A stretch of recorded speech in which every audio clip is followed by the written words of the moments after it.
Hey guys, what's going on? Xbox All In channel, host Sega Forever. Doing another video today, bringing in the All In POPCAST. Haven't done this in a while. There's a couple things that I saw happen this week. Um, my schedule's a bit hectic, as you guys know, as I explained in my last video. But I did catch up on a few things. Not predominantly gaming, though I have been putting in some gaming time. There's a lot of stuff that's on Xbox right now. If you guys have, especially if you guys have Game Pass. But even outside of Game Pass, there's a lot of content that's being released for availability on the console itself, dude. It's amazing to see how many games that we have, dude. I mean, I've complained about this before. It's really weird that we live in a time where, as far as gaming is concerned, that we have so much stuff to choose from, and so much avenues to, um, to kind of just different venues, different places that you can actually participate in what gaming is. And I just feel like people just don't appreciate it. That's just my personal opinion. And because I grew up in a time where we would have killed for some of the access that a lot of people have right now. And especially when it comes to Xbox, man, still, again, I don't want you guys to think, man, that I'm not, pro Xbox. Again, if I wasn't, dude, I wouldn't even be doing videos I wouldn't even be talking about Xbox right now. My channel wouldn't be named Xbox All In. You know, everything aside that I disagree with what Microsoft is doing, like I said before, all I have to do is turn on my Xbox, start playing my games, and it's all good. Right? And again, man, they got a lot of stuff coming on, man, and it's amazing to me because it's almost like it's too much, And that's not a complaint; it's an actual observation of what's kind of happening with the industry, man. It's just the money's not there right now, or people are just not buying the games for various reasons. I've talked about it ad nauseum. I won't get into it here. Um, but again, man, if you're like me, man, you own the console and you just play your games, you're going to be 100% straight. Don't care about all the culture stuff that goes on behind it, man. Kind of moved on from that. Had no choice, guys. I got a lot of stuff going on in my life right now. But I still want to come back and do these, man, because I enjoyed it the most. Hopefully, Hiba will pop in to the podcast.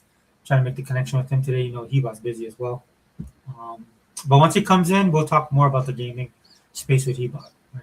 So since I'm here, we're gonna kick it off because I want to start at 4 o'clock because I'm kind of limited on time today. I got some stuff that I got to get done, and so I didn't want to fall too far behind. But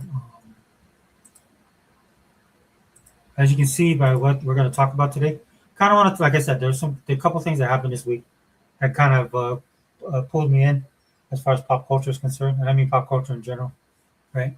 And one of the things we're gonna talk about, we talk about Jim Lee states the obvious. So if you guys don't keep up with comic books anymore, I've fallen off the wagon myself. I've been kind of like checking in every once in a while. But a lot of this news that's come out of comic books, if I'm being honest, is mostly negative for various reasons. For me personally, man, I kind of left that stuff behind over a decade ago, if not even more, probably about 10, 15 years ago. And the sad thing about it is the way that I left the comic book industry wasn't even with my company of choice, if I'm being honest. Um, at that time, I'll say about like late, I'll say mid 2000s, like 2005, 2010. Rarely read any Marvel. It was rare that Marvel would put out any comic books that I like. I was just picking up stuff just because. I actually floated over to the DC side because Jim Lee and the crew that was over there was just making great stories, good content. And then aside from that, dude, I started going to the independent space. And I've told this story before. I won't get into the weeds on that, but eventually, it wasn't me that left the comic book industry, man. It's the comic book industry kind of left me, both as a person that grew up on it and as a fan and as a collector. Man, it was across the board, dude. I just kind of stepped away, and it was easy, if I'm being honest, because they weren't giving me anything that I actually wanted or actually liked, and I just floated in, just like everything else, man. Like if you guys are into pop culture like I am, you just something else fills that gap, right? And I'm not saying that it was manga. It definitely wasn't manga. But over a couple years later, man, anime became a thing, especially when my kids got older, right? Because a lot of kids from their generation are watching anime. In fact, when I look at the way my kids have grown up over time and the way that they've consumed anime, it reminds me a lot of the way that I came up watching animation on the Western side. Hold on one second, guys. I'll be right back.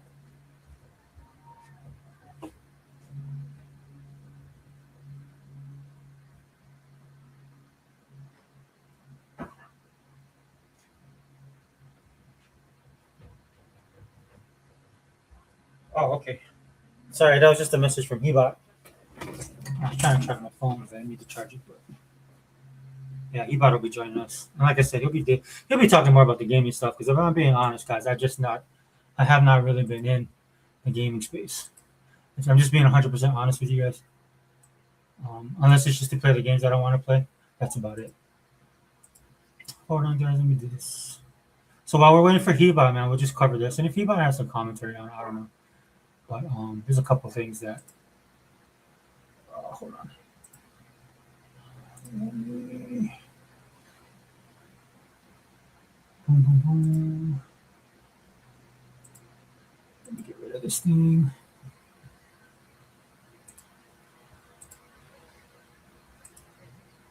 This is funny, man, because I have not used StreamYard as much as I used to, so I've kind of forgotten some of the stuff. But let me see. This should bring it up, guys. Hold on.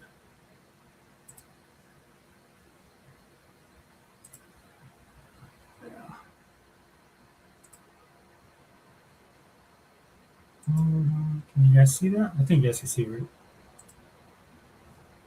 Try and make it as big as possible for you guys, man. It's a little tricky. There we go. Okay. Yeah, so what ended up happening, man, is I just kind of slowly just stepped away from comics in general. Because I used to be hardcore, used to collect everything.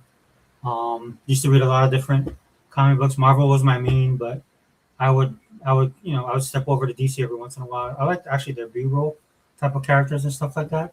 And then whenever they had a good run on their major titles, but I was usually drawn over because an artist I followed, or a story, somebody that a creator or story writer would go over to DC and was doing something pretty fantastic, right? And again, the issue with that, like I have with a lot of the pop culture stuff, or just the culture in general, when it comes to pop culture, is that we don't have people like that anymore. Like when I look back at my time growing up collecting comic books, dude, I consider myself hardcore Marvel, and I still do, all intended purposes, just because that's the company that I supported the most. That's the company I spent most of my time reading their comic books, their content, the heroes they created, the universe they occupied, all that stuff, right? But at the end of the day, dude, I still love comic books, right? So it wasn't hard for me to like step all over the place and see what was going on in the actual industry itself. And gaming used to be like that, and that's kind of lost its way a little bit. At least that's what I feel, right? But like with all things, again, like with all things pop culture, man, when something is not giving you what you want, then you kind of gravitate towards other things. So, case in point, again, that's what happened with me with manga eventually, right? It started off with anime, right? That was an easy pill to swallow, especially with the content that anime makes. Because I was watching anime ever since I was younger. A lot of that stuff was because of the way things were back when I was young. You didn't get like that one for one, but you got, everybody knows Voltron, especially the one with the lions, and they had the one with the ships, and Transformers came over eventually. Right, there's some cross pollination, but not on the level that you have now, and it wasn't like 100% unadulterated stuff that you got. You had to know people, or you had to like have some kind of underground connection to get some of the stuff if you really wanted to watch the things that were actually in Japan. At least for me, because a lot of the places that I lived in didn't have that type of connection. Not like it is now, dude. With the internet being the way that it is, dude, where everything's just 24/7, news cycle, everybody's connected. Dude, it changed the whole game, and it's been like that for years. And that's one of the reasons why anime was able to rise up the way that it has, right? And I saw that with my own kids, right? Because number one, just like when I was saying, when I was growing up, we had these cartoons and these companies and these creators that we followed, right? And back then, if you're a hardcore fan, dude, you're a hardcore fan, right? Because we didn't have the internet, we didn't have publications, we didn't have a lot of that stuff. You just were a fan. You searched out people who are fans as well.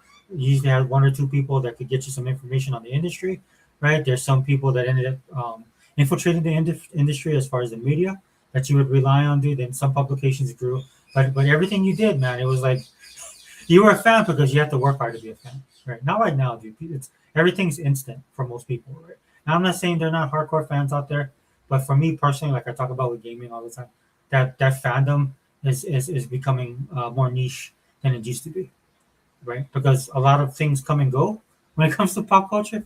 Some people are just following it for specific reasons. Case in point, I talked to you guys about K-pop Demon Hunters. I can love that movie on a lot of different levels, just for being anime, just for being animation, right? Just for the type of content that it is, just for being entertaining, right? Just because it touches on something that I've always been into, which is K-pop, You know, so there's a lot of different facets, right? There's a lot of stuff that they touch on with Korean culture, right? Especially when it comes to Korean folklore. It's all in this movie, so if I can enjoy it in a lot of different ways. But for most people, it's not like that for them, right? Maybe they got into it because they saw it on Netflix, right? And they weren't expecting it to be that as good as it was. Um, Maybe they went to another animated movie, they were a little bit disappointed, and K-pop just hit a lot more fresher, and it did a lot of things in the movie that some people like felt like they were missing when it comes to animation. The songs, right? The soundtrack, the art itself, right? There's a lot of different things, right? Maybe you're a K-pop fan, maybe you like K-dramas, all that stuff, all rolled into one, right? So that's why it had such mass appeal, which is kind of going to be my point when I'm talking about this, as far as Jim Lee is concerned, and the comments that he made. Because I'll be honest with you guys, it's kind of shocking to me that he said this. I would have thought Jim Lee would have been more in tune with what's going on, especially when it comes to the Asian side, like Asian culture, right? And I know he occupies the comic book space, but some of his commentary kind of caught me off guard. I know the dude's busy, man. He's running I think he's still running the animation division. I don't know. I could be wrong. Just correct me in the comments. But hold on one second, dude. Let's do this. Normally I don't do this, guys, but I'll read this article just to give you guys just an idea of what's being talked about. And if so that, and then I don't paraphrase it incorrectly, because I saw a lot of people's take on this across the board. And like I said, I'll give my opinion on it as well. Hold on, let me make sure he bought something. Okay. DC's Jim Lee's comments on manga and comics aren't controversial. He's right. This is okay, like, dude, I'm just gonna stop right here. This is funny right here because about 4 or 5 years ago, dude, this would have been controversial to say this, right? Because it was true back then as well, right? It's just that the industry didn't want to admit it. And of course, yes, I want to bring up the dirty word DEI, right? A lot of that was inclusion, right? It was all that stuff that the comic book industry has been doing for 10 plus years. That's the reason why the media didn't talk up about it, right? But now you have a different president in office. The country's changing a little bit more, right? A lot of money's been lost. A lot of people getting laid off, right? A lot of companies going under, right? So reality is hit, right? And that's the thing about it, right? When it comes to money, business, and all this kind of stuff, right? Regardless of your feelings or how you feel, once the reality kicks in, this is what happens, and then people have a moment of clarity. That's what you're seeing right now. And quote, look, this is by Ashley Land. I don't know who Ashley is. I'm not saying her specifically. I'm just talking about the pop culture media in general, like how I talk about the gaming media. You guys know I do my media rants all the time, right? Or media blasts and stuff like that. That's why, right? Because especially in gaming, it's really bad because you have to deal with that aspect of it, with the woke aspect of it, with the laziness aspect of it, right? With the greedy aspect of it. You had all that stuff going on at once, and at the same time, these guys are unable to make good games. On top of all that, right? It was foundational rot as well. On top of all the stuff they're trying to pile on. That's why sometimes when you critique a game or you critique something, right? They come at you like, oh, you don't like it because of the stories tells or the characters and all that bull crap, right? I've been doing this for a long time, dude. It takes a lot, dude. Because as people are judging me, I'm kind of judging them. I'll be honest with you, right? Because a lot of the people that prejudge me, or a lot of the people that will come at me in the comment section, dude, I'm actually. They can say whatever they want to. I have no respect for their opinion whatsoever. Because at the end of the day, I honestly know that they don't read comic books. They've never read comic books. They don't support comic books. These guys don't really play games. They don't like games, right? It's just something to talk about. It's cool now. It's accepted, right? That's how all these people came in here, which I'm fine. I'm fine with, dude. You can come in here, dude. You can partake on it, dude. That's for you to do, man. But like I have, like if you're gonna come at me or if I can't express my opinion, no, that ain't gonna work with me. That's just I'm gonna say whatever I want to say, right? And on the top of the fact that I know that I can, right? Because I've been doing this my whole life, right? Hey, what's up, Tool Man, brother? Hold on, bro. Let me see. Like, I'm all over the place with this thing. It's been a long time since I've done this, man. What's up, brother, man? Thanks for being here. Just doing a little pop culture podcast today. Don't got much on the Xbox thing, so no wrecking crew. But I did want to talk about a couple of topics when it comes to pop culture. And so what we'll do too, man, is we'll incorporate the gaming into there. But that's going to be more on Hebot's level, because there's some stuff Hebot wants to get off his chest, which is cool. Honestly, bro, I'll be honest with you too, man. I haven't been able to keep up with all the stuff, and I don't feel like I need to, because anytime I turn on my Bing, because I need to get my Bing points, I always search Xbox news, and it's always the same thing. right? It was funny to me because I hit Xbox, hit the news, and the story that came up, it was kind of around Xbox, but it was mostly about Nintendo, like how Xbox games or something like that's going to call Nintendo. Some, like what the media does all the time, right? So I'm just like, dude, I've kind of checked out on that. If it's something egregious, we'll discuss. If it's something the gang wants to talk about, I'm fine with that. As well. And I was talking to Heap about this week. Like I said, guys, I've been working a lot, so I haven't had time to really touch base with everybody or keep up with everything. Um, so when Heba comes in, dude, he'll cover the gaming, and I say gaming specifically because I think he wants to talk about what happened with PlayStation. I guess PlayStation had a showcase. I think Nintendo had a showcase too, right? If I'm not mistaken. I don't know, man. You guys can let me know in the chat. All I know is Xbox got a ton of games, dude. Game Pass is no joke. And then I heard that they're going to lower the price of Game Pass. I don't know. Is that true or not? Maybe you guys can let me know. I know I'm a pro Xbox fan. I should know this stuff. Like I said, I haven't had time to do it. The only reason I'm talking about this, man, because this really caught my eye. Because you guys know your boy is into anime. I'm into and I started reading manga.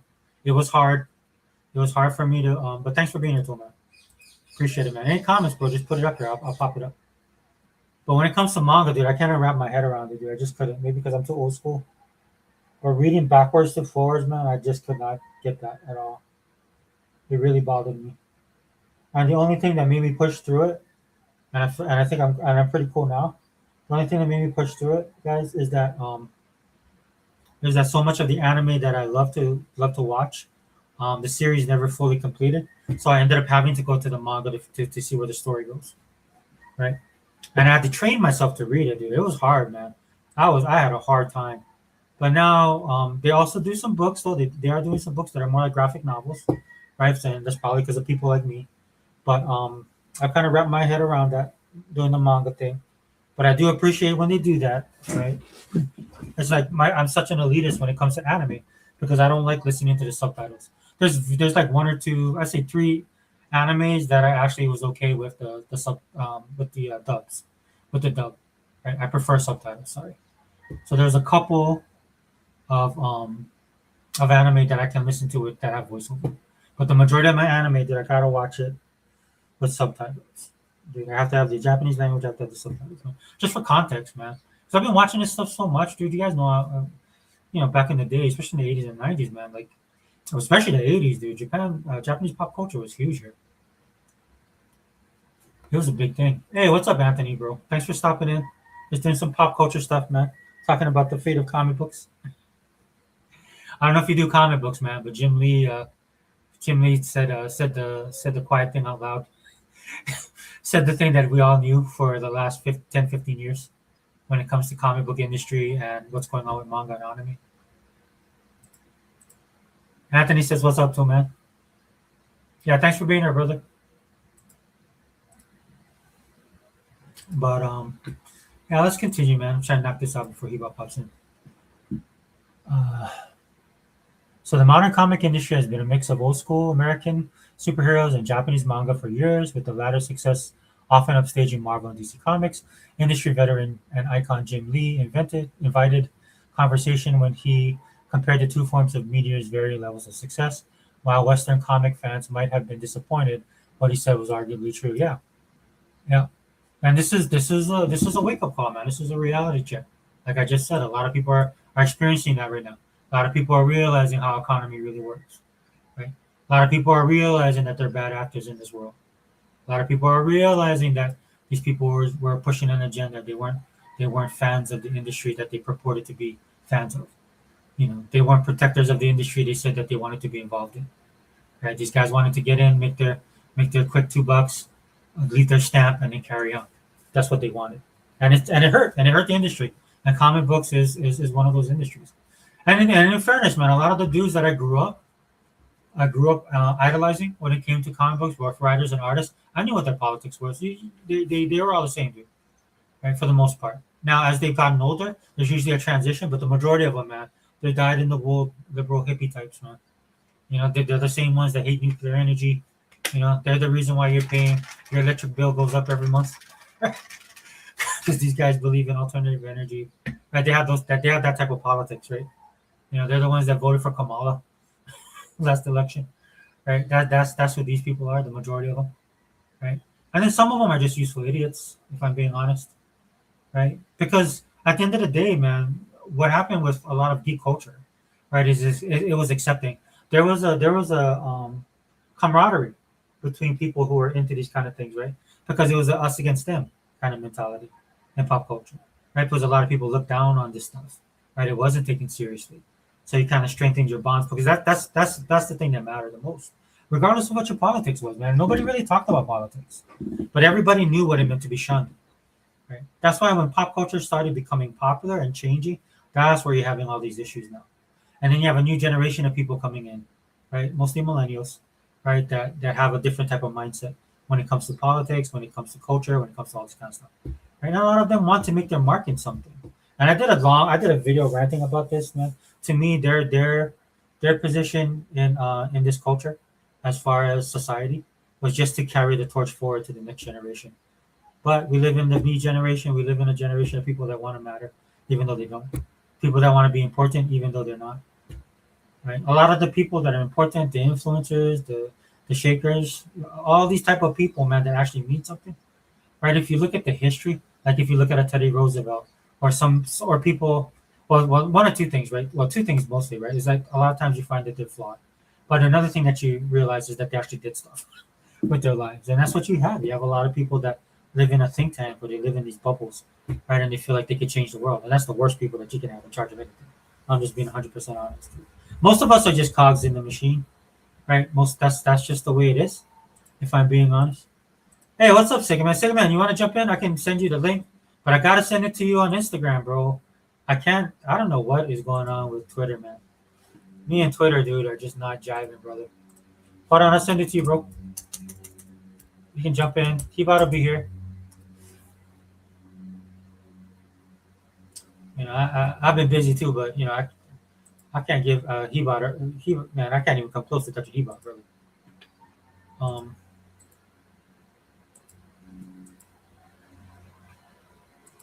hey, second man, I sent it to you on Instagram, brother. If you want to jump in, on Instagram, bro. If you want to come in, I'm on Streamyard. I'll pop you in, brother. Okay, bro. I've been playing. I just fired up the One Piece, man, because I've been watching the anime with my daughter. So I fired up that One Piece that I bought, dude. I bought the wrong game. I thought I was buying this other game, dude. I turned that game on, dude. It was another. I have no idea what I bought. It was cool. The only problem, I started playing it. I'm like, oh dang, this is spoilers, man, because I haven't made it that far in the story. Because One Piece has like 20, 25 seasons, some ridiculous stuff like that. And so, yeah, bro, just pop in, pop in. I sent you the link. And so, it's got some ridiculous amount of seasons, bro. And I'm on episode 107. So me and my daughter's just been watching that. Like whenever I got free time, me and my daughter, hunker down, we try and watch it, bro. We try and knock those things out. And I'll tell you what, bro, like One Piece blew me away. I'm not gonna lie. I knew of One Piece, but I had kind of these ideas of what it was, and I really wasn't interested in it. Then I watched the live version with my daughter, and I liked the live version. The Netflix version. I really liked that, and my daughter liked it too. She was like pleasantly surprised because she's a big fan. And so one morning, man, I got up, bro. I just started watching it. I just like, dude, I'm gonna watch this, man. Like, I gotta know what's going on, right? And I watched a couple episodes, bro. I was hooked. I was hooked. I'm not gonna lie. And my daughter, like, she was upstairs sleeping, and all of a sudden I heard her come down. Because normally she sleeps in, right? And I hear her coming down, and she's like all groggy and stuff. She's like, "You watching One Piece?" I'm like, "Yeah, I started watching it." And she goes, "Oh, okay." And then we started watching it together. Because she's almost got through all the seasons. So it was nice of her to come back and watch it with her old man, you know what I'm saying? So yeah, I get to spend time with my daughter. Then we just talking about stuff, right? Which was cool because my daughter is actually doing that in college. But anyway, that's the connection. I mean, just to get back to the storyline, but that's the connection that like my kids are having with anime, right? And so for me, coming from the old school, I had to kind of play catch up, right? But I like animation in general, so that wasn't a far step for me, guys, because I'm in this culture. I told you guys how many times, man. I tried to even step away from it, because I'm like, look, I'm an adult now, that I got to carry on. But I just realized that it's a lifestyle thing for me at the end of the day. You know what I'm saying? So that's why we're here, right? Two Man Anthony. Two Man says, "Hey, what's up?" To me and Anthony. What's up, brother? Anthony shouts out Sega Man. What's up, brother? Anthony Chipmunk. Sega Man shouting you back, bro. Two Man says, "What's up, Sega Man?" Yeah, here we go. We're just catching up with the chat real quick, guys. Yeah, Sega Man, just pop in, bro. And don't mind me, man. I'm just gonna be trying to finish this article so we can you know, so I can get to my thoughts. Um, so we'll kick it off right over here. In an interview with Nikkei X Trend, Jim Lee got into his opinions about the current state of the comic book industry. As he explained, the stories told in Japanese manga and anime are incredibly powerful. Um, I often find myself wondering what is missing in Western comics and why aren't they able to achieve the same flavor. That's kind of sad, guys, that he said that. Because anybody who loves comic books knows what it is, man. I'm old school, guys. A lot of people don't understand that comic books started off the same way, the way manga and anime is, especially manga. That used to be the comic book industry of old. When the people talk about the golden and the silver age, right? They talk about it from a certain perspective. But a lot of what made comic books where they were the pop and the serial stuff, right? A lot of that noir stuff. A lot of the comic books were westerns, right? It was what was popular at the time. Comic books was actually a reflection of pop culture more so than superhero culture. Eventually, it morphed into that because that's what became popular, and that's the age that I lived through. I lived in what was called the kind of in the silver age, but what a lot of people call the bronze age now of comic books, right? Which is what you see. You start off with gold and silver, bronze, and now a lot of people, well, not I should say a lot of people, but a lot of people who I follow, who I trust, man, they're calling this the new Iron Age, right? So you notice that we're kind of going backwards because the comic book industry, at the end of the day, man, just to add to what this Jim Lee wrote, at the end of the day, the comic book industry lost its way. It lost its way a long time ago, and it's not just the corporate greed. That's part of it, right? There's a lot of people out there, man, they'll weaponize this. Oh, it's corporate greed corporations. Yeah, that was part of it, dude. But it was also about the lack of creativity, right? Like he's saying right here, he says like wondering what is missing in Western comic books. The Western comic or Western comics, sorry, but Western comics used to incorporate the whole of Western pop culture, man. The stories that they told, the stuff that a lot of people will be shocked now if you see some of the comic books. Like if somebody did a deep dive into this stuff, the type of comic books that people actually grew up reading, and what was really popular, you know, until Superman and DC and Marvel came around, dude. That was the go to, right? And there was nothing wrong with that, bro, because I grew up in that. And it was an amazing time. But the fact that this dude is one of the greatest comic book creators and artists of all time, Jim Lee, and that he says this. Dude, just go back and look at the history. The stuff that anime and manga are doing, the reason why they're so successful is number one, they're doing what we did back in the day, right? It's an extension of what the West did. Japan just has this way of taking things and making it their own. That's what Japan does. They take that and then they make it into they take it and they run with it, right? So much so that it becomes something that a lot of people think that they created, which they have, right? They take it by making it their own, they create their own subgenre, right? Like role playing games, right? Like a lot of the fantasy stuff that they do, right? It's there. Look, dude, I'm not taking away from it. All I'm saying is the reason, like if he's so dumbfounded by this, and it amazes me that he is because we used to do the same thing, right? You used to go get a comic book. Some people would read horror comics. Some people would read Western comics. Some people would read detective comic books, right? There was romance stuff. All the stuff that's in manga and anime right now was Western comic book industry. They're just following suit. And the what he says here. Oh, hold on.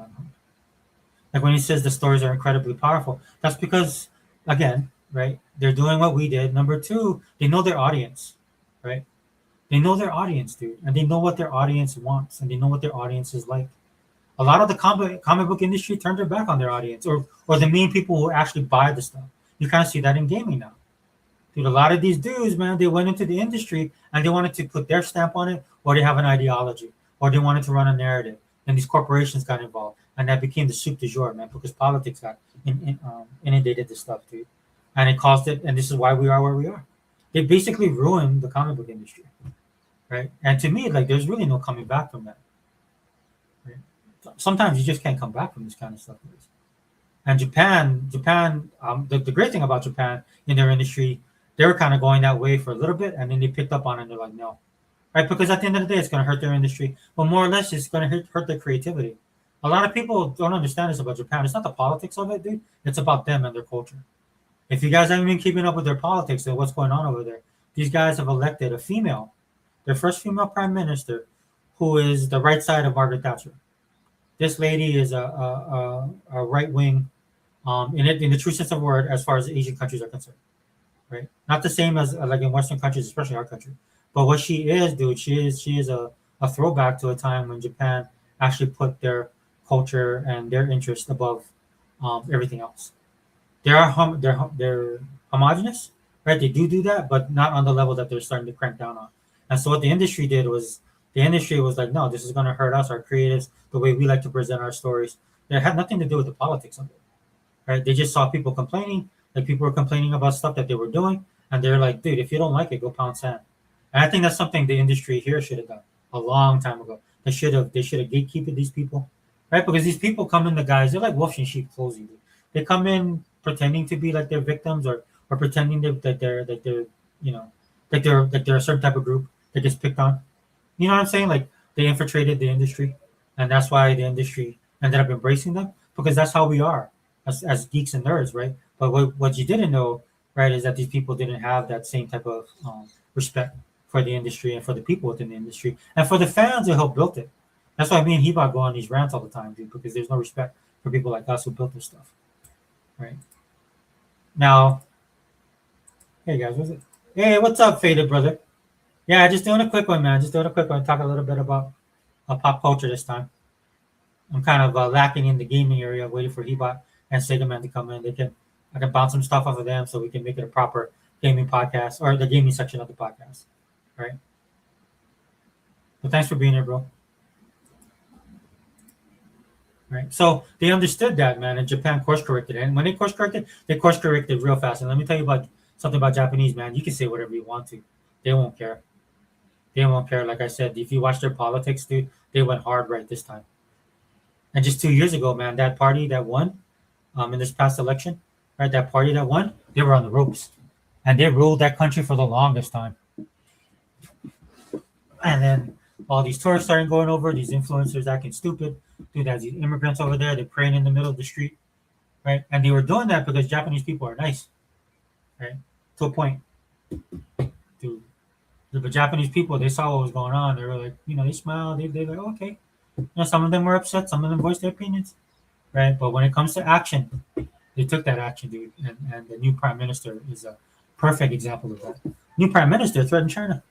Well, kind of threatened China. China's a big bully anyway. Just the people punching them back in the face. And they was running their drills, talking trash. And then the new Japanese prime minister, she just came out, looked at him, and said, "Yeah, if you guys attack Taiwan, that's like a threat to us." She is right. But that's the quiet thing nobody says out loud. Then again, after the president we have now, I guess that's the soup de jour.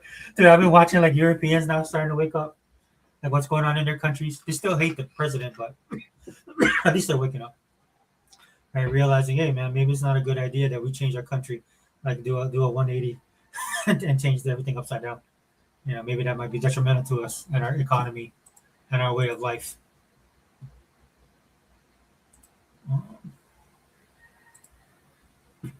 Right. And then thirdly, when it comes to anime, it's the variety. Right. That's why I can occupy anime. There's anime that I don't watch or read. Or there's anime I don't watch. There's manga I don't read. And not because it's bad or it's against my ideologies or my morals or principles. It's just not my thing. And in America, we need to get back to that. You can actually like not like us halftime Super Bowl, halftime show that's for the Super Bowl and not be called racist. Right? You can actually be that way. You can actually look at that artist and say, I have no idea what this dude's saying. I don't know what his music is. I never heard of him until CNN told me who he was, and I'm talking about myself, 100% honest. I never heard of this dude, right? I think Cardi B there? I heard something about Cardi B. I know who she is, and I only know her because of the news. Because I'm old too, man. I checked out, and the music I listen to is eclectic. It's all over the place, dude. And I do old school stuff, right? So if I'm sitting there watching Super Bowl, not knowing who this person is, and I say something, and somebody attacks me, man, I'm like, dude, I don't care, bro. I said exactly what I said. Right? But two things can be right at the same time, dude. I might not know who he is, and I might not like his stuff. Has nothing to do with his race, religion, anything like that. On the flip side, dude, they had the Turning Point stuff, right? And you guys know my politics on the side I'm on. But I wouldn't necessarily like something just because it's part of my belief system. I don't roll like that. I've never been that way, right? Like if you're there and you want to be entertainment, then I want to see what you can do, right? Like the interesting thing, right? I watched it.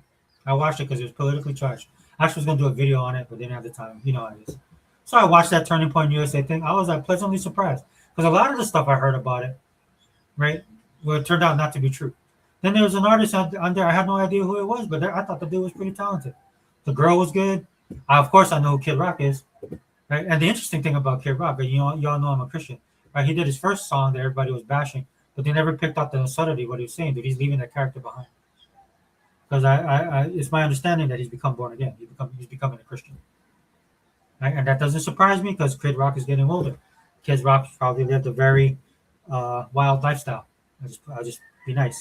Probably lived a very sinful lifestyle, right? But as you get older, right, a lot of times, right, you start thinking about things, thinking about your mortality. Like I know a lot of you guys saw James Vanderbeek passed away, right? He was the star of Dawson's Creek. I only bring that up because that's a person I actually knew and watched his movies and his content, right? Usually when somebody passes away, back in the day when somebody passed away, I didn't really know them. But a lot of the people that are passing away now are people that you grew up watching or you know a little bit about or something about them, right? You can have a personal connection to them, right? So as you get older, something like that will make you start thinking about, your mortality and eternity, right? When you're younger, you don't think about that kind of stuff. I mean, was it the greatest show of all time? I mean, I want to say that, right? I mean, I'm talking about the Turning Point one. Was it a good show? I thought so. I mean, like if I had to critique it with the production value, they need somebody in there that can do the better transitioning between the acts. I know that there's a political point to that, but if I'm just judging it on entertainment, there's some stuff that they can do. Same thing I tell you guys with the Xbox program, right? They got it down. They got it down pat. They know what they're doing. Every time Xbox put on a showcase, that's why everybody tunes in. Even if people are going to critique it or hate Xbox, they still tune in. Because number one, they're usually the only one doing it, and they do it so well. They're not going to get their flowers. They're not going to get credit for that, right? So when it comes to the Turning Point USA thing, the critique I would have in it, they need somebody that actually knows how to produce those shows, like an actual industry person that can produce it, and then it'll do even better. Even regardless of the political stuff, dude. Like, look, dude, I'm pretty sure there's some Bad Bunny fans that wanted to watch that stuff, right? That like him. Again, I don't know who he is, dude. Like if I told you guys a local singer from where I'm from, you guys don't know who that person is. You guys probably wouldn't want to be in the halftime Super Bowl, right? The Super Bowl is what it is, bro. It's. I understand, dude. It used to be for guys like me, right? But now it's an event, right? And they're trying to take it global. But at the end of the day, bro, then this is why. To answer, we'll bring it back to this. This is why Jim Lee is sitting here scratching his head, asking himself the stupidest question in the world: Where did we go wrong? That's basically what he's saying. Why is manga so huge? Besides the powerful stories and the cool animation and the fight scenes, what are they doing right that we're not? And at the end of the day, man, the comic book industry lost sight of who they really are. Right? Because at the halftime show, dude, you guys are about football is about several things, man. And if you lose sight of that, dude, you're gonna lose everything. Right? Because the people that come in, this is what anime understands too, and that's why the industry pushed back on a lot of these people that were trying to boycott them or calling them all kind of names. They pushed back on that. It's like, and they looked at them and they said, "Look, you're coming to us to partake in what we do. We're not going to change for you guys. And if you want to partake with us, you got to change for us. We're not going to change for you." And that's what it boiled down to at the end of the day. You think the comic book industry is going to do that? You think Jim Lee is going to do that? No. They haven't done that in 20 years. People told them, dude. People like myself, man, I got called all kind of names, right? Called the coconut, a sellout, all that crap, dude. But I'm numb to that crap. Dude, I grew up a nerd, dude. There was nothing more brutal than growing up a nerd in the 70s and 80s, dude. Yeah, I earned that. You actually got physically assaulted back in the day. You got picked on, you got bullied. I should say physically assaulted. I'll just say bullied. Right? People would pick on you, slap you around, stick your head in the toilet, little stuff like that. Now that it's cool, right? You don't get that kind of problem, but you get the other stuff. People trying to cancel you. People trying to shut down your channel. People trying to like they did to our brother Hebot, what they was doing to him, right? All that stuff, dude. Just because they don't like your opinion. I could care less, man, because I don't make money off of this. I don't need to do this stuff. I'm just doing it because I want to, right? But I like seeing you dudes, man. Thank you guys for stopping by. Right? Thank you guys for being here, for supporting the channel. I do appreciate it. Right? But at the end of the day, dude, this is why he'll never get it. And I'm just gonna be honest, dude. The fact that he even had to ask this question to himself and not know the answer, right? Look at that. Look at this. This is here, look at that. One of the best artists of all time, created some of the best story arcs of all time across the board when it comes to comic books. Absolutely clueless to what's going on with the industry. Maybe he's a little bit older now, you know what I'm saying? These comments didn't end there and went on to compare and contrast the culture surrounding the two industries. Speaking on behalf of manga, he said, in Japan, it's closer to literature and anyone can read it. And it's not just hero stories. There's a much wider range of genres, like stories in cooking and soccer. You can draw stories from that. So I'm very happy that manga has been successful because it gives me a goal to aim for. Oh, so see, he answered his own question right here in this article. I did not read this article, guys. Right? I read other articles. I decided to do this one because it seemed like I kind of grazed over it. It seemed like it was going to be a little bit more tamer. I wanted to the one that was not so politically charged or culture warrior or culture war charged. The manga market is bigger than our industry, so the question becomes, what can we learn from this? There, he answered his own question. That's exactly what it is. Because I watch an anime called Campfire Cooking in Another World, and it would be considered weird by most people, but it seems to incorporate a lot of the stuff that I like watching nowadays when I'm on YouTube. Camping, right? Whether regular camping, glam camping, survival camping, all that crap. It's just camping. I watch that, and then cooking shows. I watch that, and I watch all kind of cooking shows, competitions. The fancy pants people who bake cakes, Texas barbecue. Like I watch all that crap, right? And so they took an anime and they made all that, but they wrapped it. They took elements of that to draw me in, and there's elements of it in there, but they never lose focus of what they are: to entertain, to be an anime, and to entertain the fans that they're shooting for. And they understand that this is made for particular fans. Because as Jim Lee has said right here, he answered his own question. He named it. This is what's wrong. This is what the comic book industry needs to do in order to get back to that, but I don't think they can. One of the things we commented on was the difference in genres between the two media companies. What did you say? Two media comparing America's over dependence on superheroes with a variety of manga. Unlike Marvel and DC, the likes of One Piece, Chainsaw Man, and Berserk couldn't be more different from each other. Well, the reason why I can tell you that right now, because they've tried that before. They had a what do you call that, dude? They had an offshoot series of comics. One was New Universe, right, where they tried to introduce new characters, try to do something outside of the norm. And then they did one called the Tsunami series, which I absolutely love. Right? And what they did was they had this one comic which is called Sentinel. Now it was based on the Sentinels from the X-Men. But what it was is they have this little boy, he's a tinkerer. He has to tinker with things. He's a tinkerer, right? So he tinkers with stuff. He's one of these kind of kids. He probably, if Radio Shack was still around, he'd probably go in there, get some wires, get another electrode and build like some kind of powerful satellite. Like that's what this kid's ability was. And he wasn't a mutant. That's just how he was. Right? And then he finds this discarded Sentinel that was obviously destroyed. Looks like it would combat with the X-Men. Right? And the story is he finds the Sentinel, he puts it back together, and then he basically creates the Sentinel to be his friend. Right? And that was a great comic book. And it looked like it had that anime flair, at least the art style. You can tell that the artist was influenced by anime. But the story was very Western. That's why I liked it a lot. Because back in the day, man, it was hard to follow some of the Japanese stuff. Thank God for some of the translators and stuff we do now.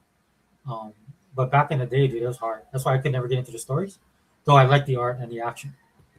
But now it's come full circle, right? And they learn from that. Though Japan, they're not stupid either, man. They have an industry, it's growing, it's popular, and they want to grow it, right? They want to make money from it. They want it to get bigger, but they want to do it on their own terms. And that's what they've been running against and being frustrated. And again, man, props to Japan for holding it down, for not betraying their principles, right? Not betraying their creatives or their art style, right? Or their industry, like the West did, right? But it was a great comic book, man. But the reason it didn't stick around because everything is by the numbers, man. If you want this type of variety, if you want to compete with manga, dude, you have to take 5 steps backwards, and they just won't do that, dude. They haven't done that since the bankruptcy. When Marvel filed for bankruptcy back in the 90s, I remember that, dude. They was doing all kind of crazy stuff, man, because it's all about the money. Money is important. Don't get me wrong. You guys know I'm a capitalist, but it was at the expense of their creative. The reason why, the reason what made them money and what made them grow, what made the comic book industry boom and grow, and what made them money, they forgot that and they betrayed it.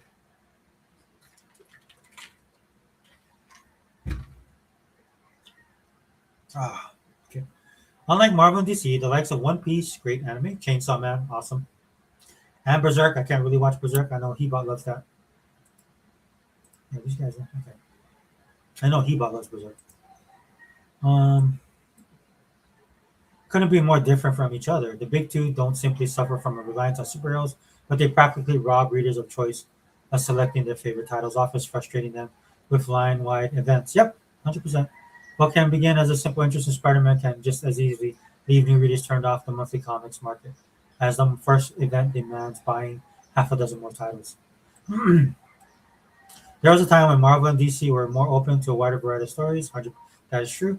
As recently as the 2010s, for the latter, this came through Vertigo, an imprint that offered writers and artists creative freedom, delivering iconic comic books like Bill Willingham's Fable, which is an awesome comic book. If you guys get a chance to read this, definitely go get it. If you're a collector, definitely pick that up. That should be in your This should be in your collection. Neil Gaiman's Sandman. I think Sandman's overrated a little bit, but yeah, it is awesome. Neil Gaiman's a weirdo though. Unlike superhero stories, these offer readers a clear, unbroken continuity, one free of events and tie-ins that was a gift to casual readers and collectors alike. As far as back as the 50s, comic books published in the U.S. were incredibly diverse, offering Western, crime, science fiction, and horror. See what I just told you guys. Today, even when American companies do explore alternative genres, it's always through the lens of the superheroes. Yes, 100%. 100%. I kind of did that too when I told you guys about the tsunami line. But it was still something that was fresh. Even though it was in the Marvel Universe, it was a step outside. Like they were trying to create that with the TV series on Disney Plus and failed horribly.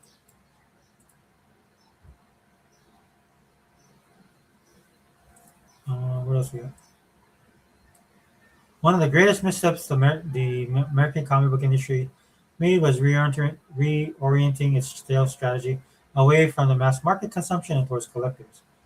From absurd 1 to 500 collector variants to constant relaunches to first issues and at the expense of collected editions, the companies essentially made themselves hostile to new customers. It's only been through major continuity relaunches like the New 52, Ultimates, and Absolute Universe that the readers were truly able to jump on board. Yeah, the comic book industry did a better job with that. I was explaining that to my daughter the other day.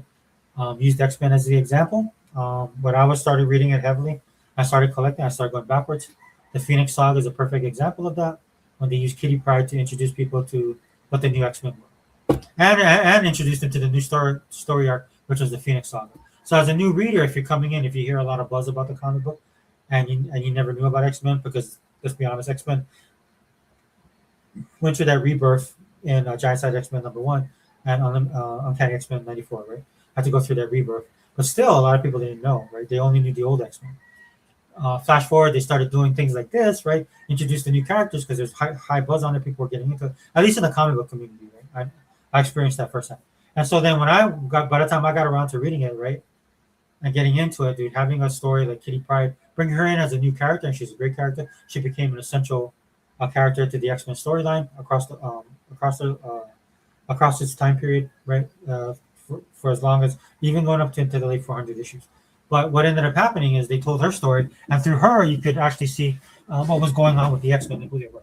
Meanwhile, trying to process all the other stuff that was going on because they had multiple story arcs going on at the same time, right? Fast forward to Jubilee. Jubilee is another one of those characters that you're able to do that. They kind of did that with Rogue as well, not so much, but with Jubilee they did the same thing, and this is why those characters have a lot of fan base right now. Shadowcat, Kitty Pryde's fan base is a little bit older, kind of like myself.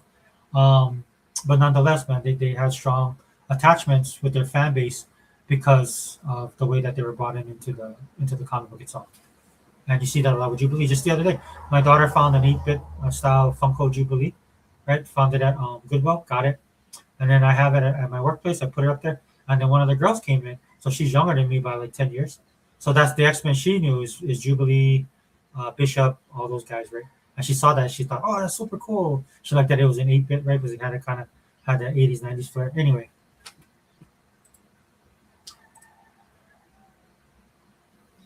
let me see if these guys are here. All right, just double checking this.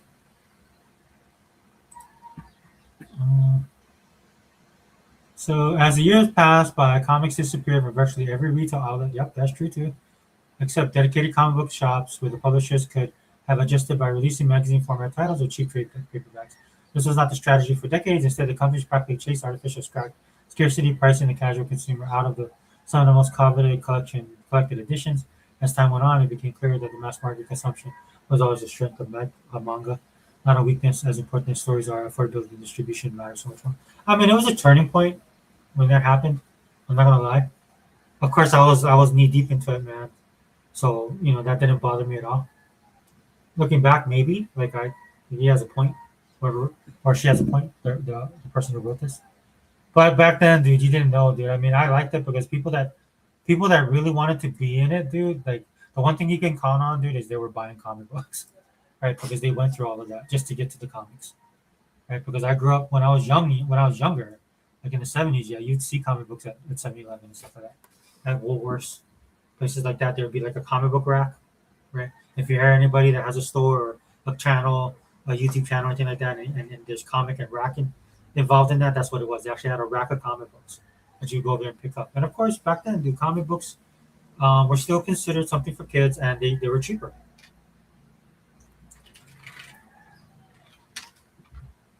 They were cheaper. When I started collecting, they were 65 cents.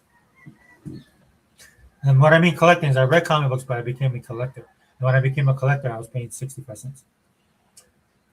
Because back in the day, you just would share comics with your friends, or go to the library, or just read them at the store. DC has recently shown that it learns from some lessons from manga when it released its compact line of manga-sized trade paperbacks of classic stories, offering readers the chance to get their hands on the likes of Watchmen, DC, The New Frontier, and Injustice for $9.99. Manga finalists have some semblance of real competition in bookstores. This couldn't be more different from what the publishers pursued as recently as the late 2010s, when customers could see eye-watering $50 trade paperbacks of long off-print stories. Yeah. Since taking over the creative direction of DC Studios, James Gunn has sent a message to the publisher about how to pursue success in print. Alongside their compact line, the company revived Elseworlds, unleashed the Absolute line, and created DC's finest, a line of trade paperbacks that affordably collect older titles. Jim Lee himself acknowledged as much in his interview, praising Gunn's stewardship of the franchise. For DC's part, there are some lessons clearly being learned, while Marvel has slipped behind in the market share. As a 4-decade industry veteran, Lee's wisdom in comics is indispensable, especially when it comes to the importance of strong creative vision. When it comes to the observations on manga's advantage over Marvel and DC, Lee is right on the money. Then there's nothing controversial about praising Japan's success. But unless they get to the root matter of all of this kind of stuff, this is great.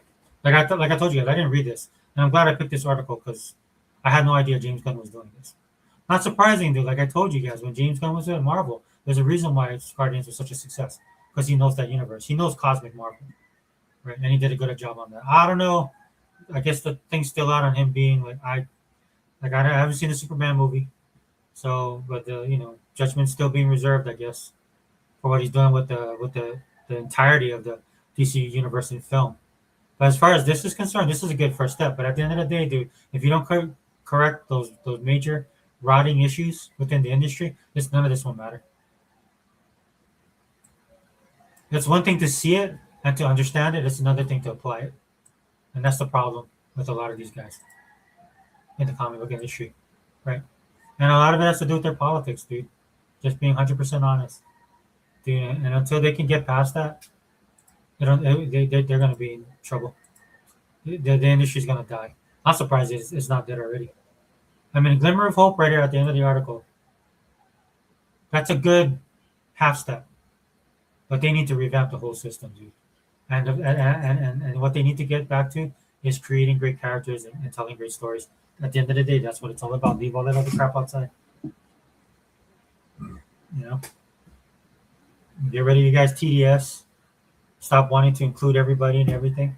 Stop trying to make everything normal, right? Unless it's for that specific genre, right? But even then, dude, that'll be niche, and the industry has to get over that. The industry is gonna have to spend money and take losses, and they won't do that, dude. Because that was the reality of what it was when I was growing up in comic books, man. You had winners and losers, and all these guys want to be as winners. All they care is about their bottom line a lot of times. They have the wrong people calling the shots, right? And they think the people that invest the money are the ones that need to be making the final shot. Yeah, granted, that's your money, but for me, I'm just like, okay, might as well you not get involved in it, right? Because you don't understand how this industry works.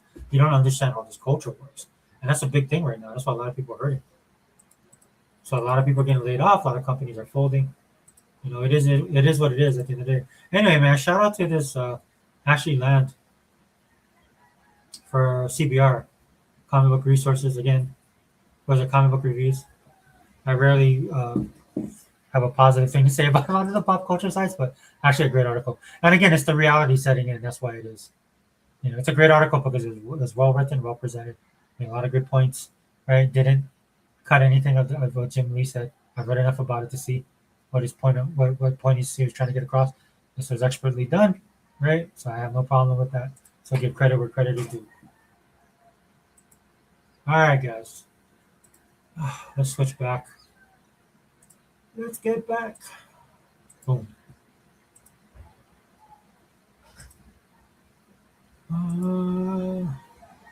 Let's see. All right, I don't see the guys. Hopefully they can jump in, dude. Like I know these dudes are busy, right? That's why I did a podcast and not a wrecking crew. I also hold myself accountable because I do not. At the end of the day, I do not. I am not as consistent as I need to be to require people to be here on time or be here at a certain time.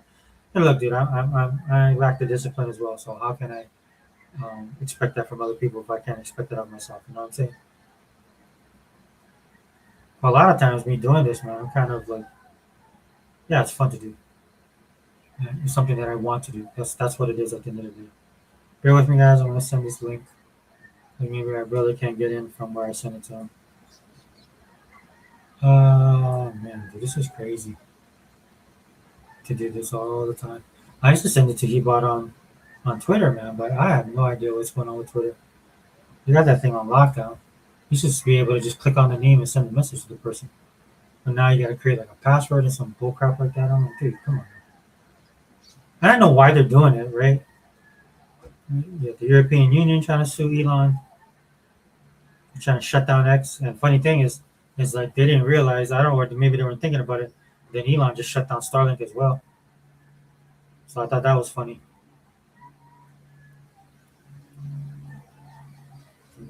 What's it? FAFO, right? Let me see. Hold on, guys. Please bear with me.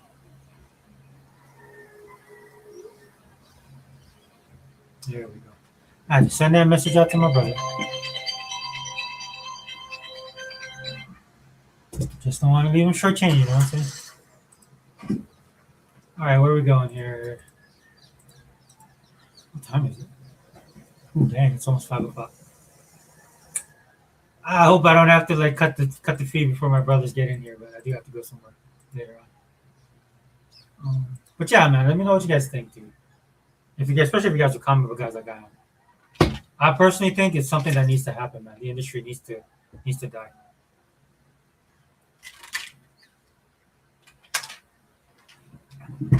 It needs to die and then be reborn.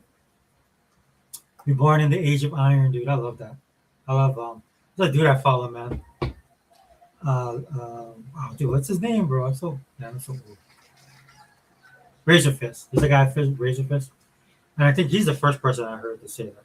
But I think it was still being bantered about within the comic book industry or the comic book community, at least the most hardcore people. And of course, the dude's a metal guy, so of course he gravitated to that instantly. But I like that. I like that. I think that Iron Age is a good name for it now because it needs to be reborn. And it needs to be reborn of fire, man. You need baptism of fire. It needs to get back to what makes it good.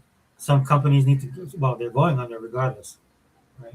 The bloodletting is not, in this case, is not a bad thing, right? Because these guys need to get back to good. They need to get back again to what made them who they are, right? Why people participated in comic books in the first place, why people became readers, fans, and ultimately collectors. And some of them actually went into the industry. My daughter is like that right now. My daughter is exactly like that.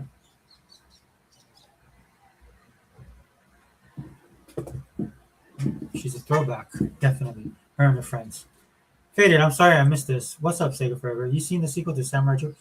No, I did not, brother. I didn't even know that was out. I'll definitely check it out now, though. Thanks for letting me know. Appreciate it. But I did not know that was actually out. Is it good? Is it on Netflix? I think I might have saw something on Netflix. Yeah. Dude, my backlog of stuff is high. And then I started watching One Piece. I did start finishing some movies. I'll give you guys what are we on? January, February, March? Probably in April, guys. I'll give you guys a update on my New Year's resolutions. I think I've been doing pretty good, right? We're kind of tapering out a little bit just for the simple fact of time. But other than that, dude, I think I've been doing pretty good on my stuff. Catching up on shows, watching things, getting stuff done. You know, career-wise, man, I'm on point. I'm actually beyond by the grace of God. So continue on that. Hold on, guys. Let me send this. Dude, this is crazy, man. My phone. See, when it rains, it pours, guys, man. I've been having issues with my phone now. And so I know that I got to get a new phone, but I don't want to because it costs so much money. Is that our brother there? Oh, yeah, yeah, yeah. So let me paste this, guys.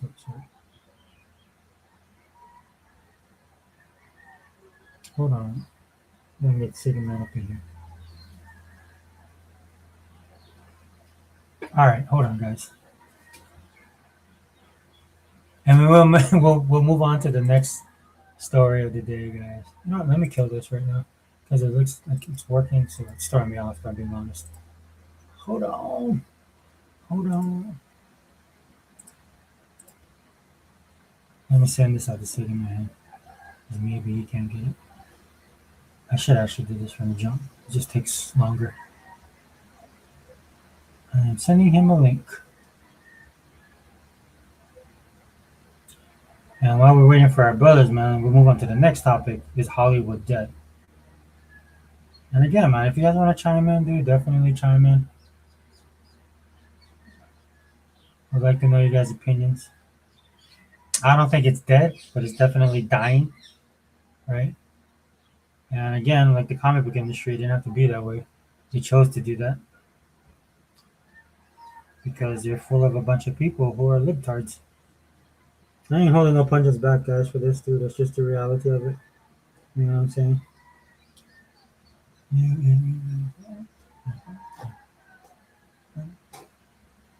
Hold on, let me make sure I sent this right. Yep, that's it. Dang it. I knew it. Wait, hold on. Hold on. Dang it. Bro, your boy is just.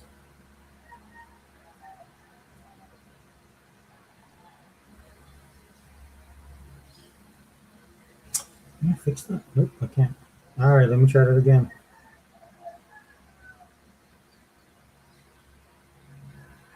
Damn, guys. Getting too old for this.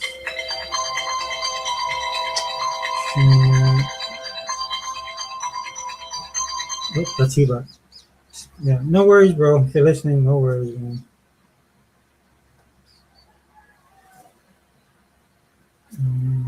Slash. Dang, this is such a pain. Man, you're killing me, Twitter or X. Used to be so much easier to do this, and you're making it harder. So all these guys are doing. That's why they're losing money. No, not Elon, but you know what I'm saying. They got dude's like the richest guy in the world right now. I mean, no, somebody got to be right. There we go. I got it. Hopefully he gets this. All right, we'll see.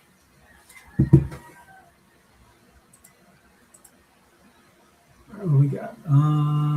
Is there anything good? Yeah. So don't think it's dead. Definitely think it's on its way. I think, like I just said, another industry I could care less about. If it goes away, right?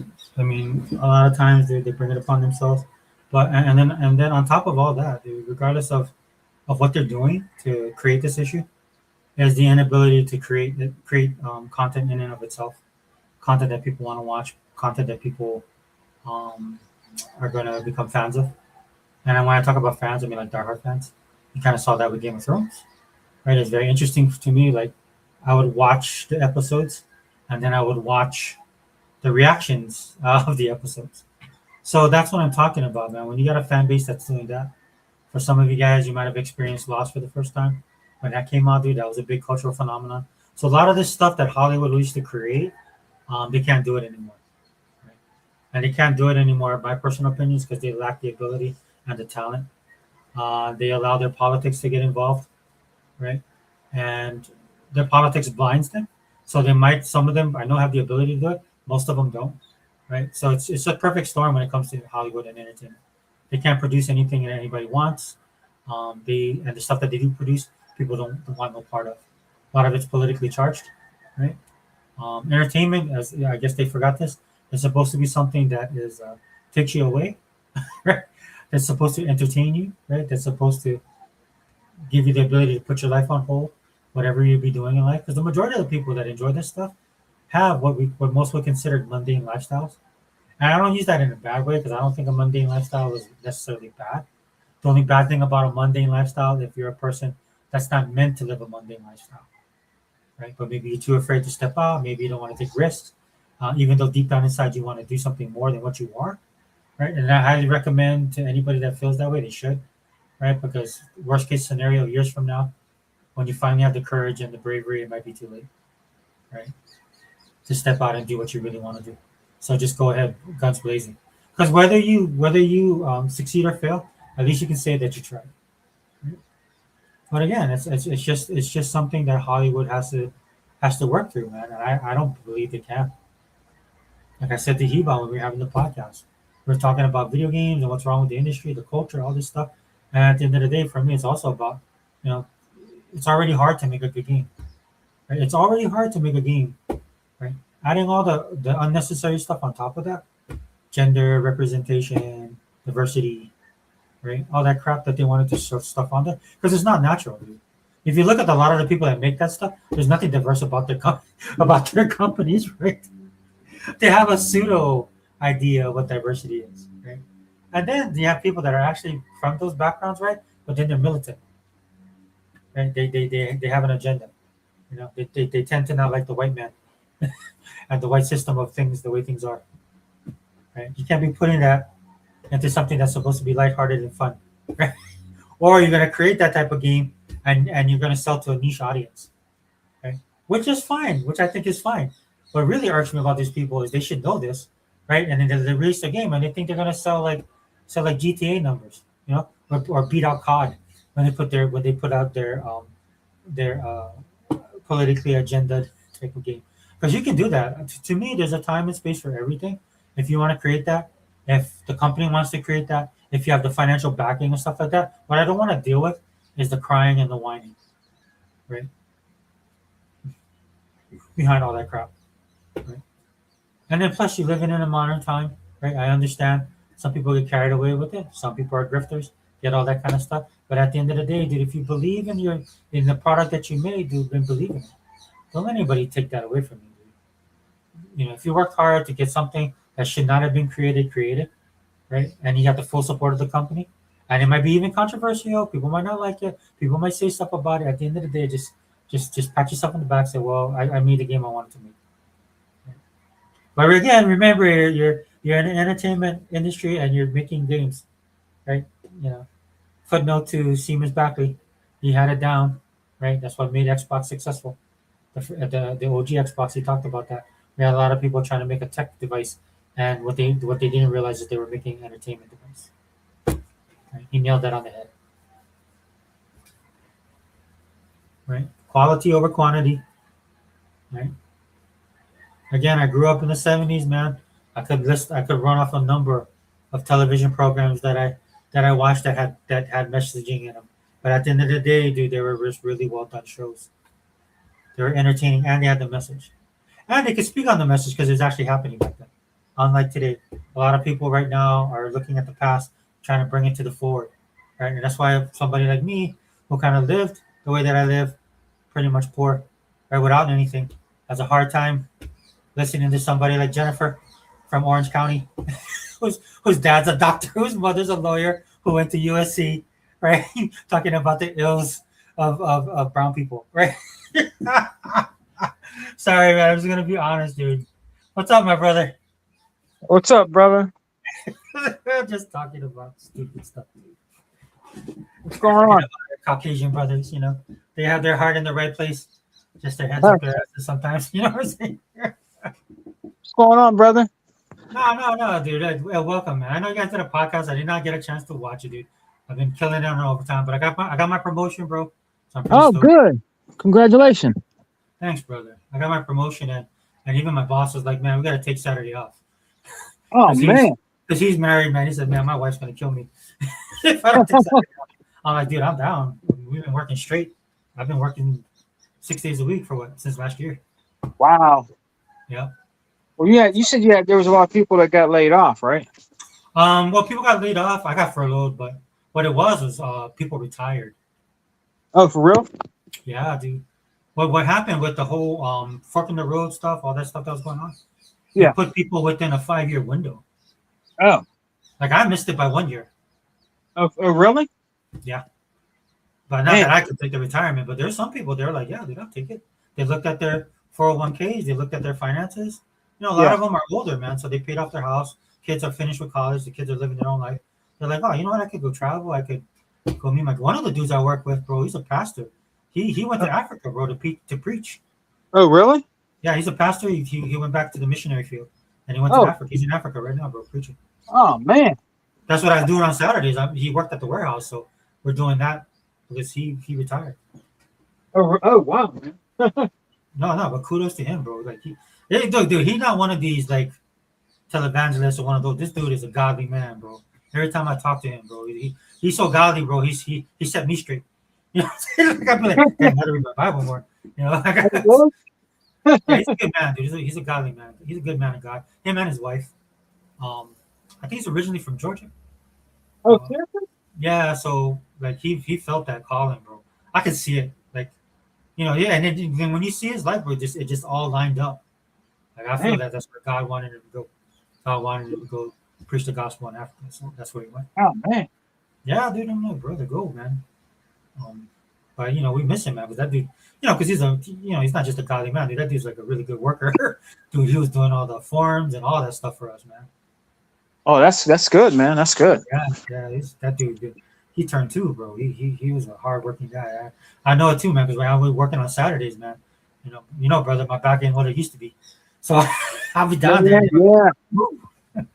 You get older, you feel that stuff, man. Yeah, dude. You know what I'm saying? Yep. That's no joke, man. People don't understand when you're younger, you see an older person, they say don't get old, they meant it. Yeah. You know what I mean? Dude, I think about all the guys that would tell me stuff when I was in the gym back in the day, dude. I was just young and dumb, bro, just throwing up weight. And I remember this uncle, man, he came up to me, he's like, man, you should work on your this and that. And I was like, all right, I listened to him. I'd be nice, but I was like, dude, who is this dude telling me that, dude? Man, I'm gonna bench. I'm gonna bench 315, man, in a couple months. But I'm paying for it now. Yeah, but it's that sage advice, man, because he knew because he probably experienced it himself. So he's just yeah. So, I wish I would have listened. Because when you get older, you're like, yeah, that old guy told me that day, and yeah, he was telling the truth. You know? Yeah. When he says, don't get old, brother. When I go to the gym, I see it too. I've been seeing these guys. I'm like, you know what? You guys go, man. I can't. I get my little 15-pound weights to do my little shoulder movements. Yeah. Dude, I had a girl. Back there's this girl. It was like 3:30 in the morning, bro. I go early. Yeah. 3:30 in the morning, I'm in there, dude. Nobody there, just me, a couple other people, and there's this girl that comes in there, dude. She's bro. She's buff, bro. This girl, For she has real? a yeah. And it's not like that overly. She has a nice build.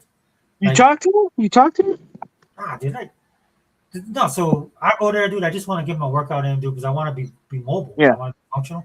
Because I gotta Yeah. go there and use the stretch rack, man. They got the machines I can use, but I take these dumbbells, man. I just do these kind of. I just put my elbows into the side of my body, Yeah. and I just Uh-huh. have the dumbbells in front of me, like Yeah. 10, 15 pounds, and I just make them go out to the sides, like extend my forearms out Yeah. sideways, and what Uh-huh. it does, it opens up the shoulder, the upper back where I have the problems, right? Yeah. So I had like 10 pounds doing this. I said, "Damn, this girl comes. She grabs the weight. Now, in fairness, the weight was closer to where I was, right? Yeah. But she grabs the weight, dude. She comes right next to me, man. It starts like freaking curling. Really? Like the 40s. Yeah, the 40s, man. Man. Like, you know, that one arms? Like the, I was like, stopped. I almost said something to her. I was like, all right, what is this, you know? Like, all the room, dude. Like, it's just me, you, and some few other people. Everybody's over there, and I'm the only person over here. You know, she's like standing right next to me, man, doing that. My ego almost kicked in, man. I was gonna grab the 60s and start doing stuff. I was like, no, don't do that, old man. You're gonna have to call him to work. So, nah, I'm sorry, brother. So what's going on, man? What you been up to? Oh, not much, man. Just working. Just working, brother. Taking care of things and stuff with the kids and everything. Oh, right on. Playing some great games. I beat what I beat. I beat Space Marines. It was in Game Pass. Dang, the new one Yeah, I beat that that. just came Now out on I'm Game Pass. huh? That just came out on Game Pass. That one. Yeah, I beat that already, and now I'm playing Half-Life 2. Oh snap! You went old school. Yeah, Half-Life 2. It's pretty good. I liked it the first one. Yeah. This one's really good. You have to do a lot more in the game. Like there's like a little bit more mechanics you have to do in the game, but it's really very more creative talent they put into this game than the first one, which made it better. It's actually better because they like the new guns. There's a new gun that you can be this dude, Mm-hmm. a newer gun where you I don't want to tell you what you do to get the gun. You have to play it first. And you'll see what I'm talking about. There's a way you have to implement this gun. And I don't Okay. want to tell you how you have to do because I'll be spoiling it for you. You have to, you fight bosses, you do things like that. But there's a way that you actually make this new gun. But I don't want to tell you how you do it until Is you that play on? the game. Is that on Game Pass? Yes, Half-Life 2 is on Game Pass. Bro, I'm falling behind, bro. I'm trying to keep up. Well, that's because you know what? You're grinding, brother. You're working. You're grinding. Me and were talking about that the other day. He was telling me, yeah, brother Sega Forever. He's grinding, man. He's really working a lot now and stuff. Longer hours and different things with your job. He was telling me. I think he told me that a couple weeks ago or something. That Yeah. you've been like working and taking more hours and stuff like that. So yeah, you're not gonna know that, man. When you're working like that shit, you're gonna be behind. That's all right. It's there waiting for you, though. It's waiting for you. Whenever you're ready, it's there. Like I said earlier in the podcast, man, so what I do, I still try and get my points. So most of the time, I'm popping in COD. Yeah. Right? But you can knock out a couple rounds and get my Yeah. 35 points. You know what I'm saying? You got daily Oh points. yeah. So Yeah. I have been busy where I haven't been able. But the streaks, I try and maintain the streaks. It's been too hard, man. But I will say, dude, that when I pop in there, dude, I'm just blown away by the amount of games that we have. You know what I'm Oh saying? yeah. You see those games? Do you see it? Brother Sega Forever? I'm playing High on Life 2, and I'm also playing a new game in there, Diablo 2 remastered. Yeah, the remastered one I saw. Yeah, Brother, Diablo like one of that the. game is awesome. Diablo 2 is awesome. Did you play the original before? Way back, yeah, man. This is awesome, man. Xbox is really bringing us the games, man. When I told you guys we were eating good, I meant it, man. Yeah, We're eating really good, brother, with games, brother. I mean, we're just keep getting games after games after games after games. It's crazy. every time like I hear your voice every time. You know what I'm saying, when I go through that list, because Yeah, like the videos drop that people are saying what's coming, and it's easy to get lost in that really fast. But then yeah, when you open up your home screen, dude, you go to Game Pass, because there's this game I was looking for called Star Island, yeah. and it just came out on Thursday. Okay. And yeah, because I like those cozy games. You know what I mean, like those sim games. Yeah, nothing wrong with that. Yeah, Yeah. So and my daughter's was looking forward to playing it. So I downloaded it today, started it off, man. I was like, dang, dude, see, look, like, and I just looked at what I've been playing, right? So like yeah, I started One Piece. It was funny because it's the wrong game. Right? yeah. I thought I bought this other game, but it's the wrong game. But I just played it anyway. It's pretty cool. And then I was playing COD, and I was playing man, what's that other one I was playing?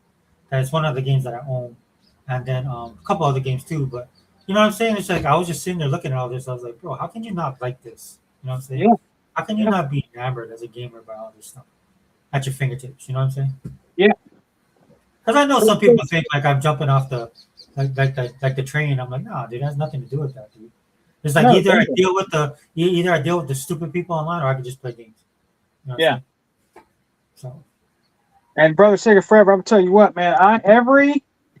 When you spend your money and you buy Game Pass, I try every last single game in there. Like there's a game I want to download that just came in there just today or yesterday. It's called Kingdom Come Deliverance. yeah, that's right. Yeah, that dropped too. Yeah. That's in there. Which one was it? Blaze Blue. Oh yeah, the side scroller. I forgot about that. I gotta get that. That's also in there. So, dude, there's a lot. These games just came in, brother. Say forever. Last week, this week we just passed. All these games, man. At least 5 games, and the biggest one is I mean, not Half Life. I'm sorry, High on Life 2. Oh, That's I what know I'm what you meant. Yeah, I know what you. Yeah. High on Life 2. So, and then you got the Final Fantasy games. The people that like the Final Fantasies, you better play it. You cried and whined that we don't get RPGs, and when Phil Spencer and them fight to get these RPGs, you better play them because they're in there. Dude, I was playing two. Yeah, Just trying it out, man. Because that's back in the day. I was yeah. playing it. Oh no, wait, was it Final Fantasy or Dragon Quest? No, it was Final Fantasy. So I was playing that, and I had forgotten, dude, that you have to like spend some time leveling up on it, Yeah.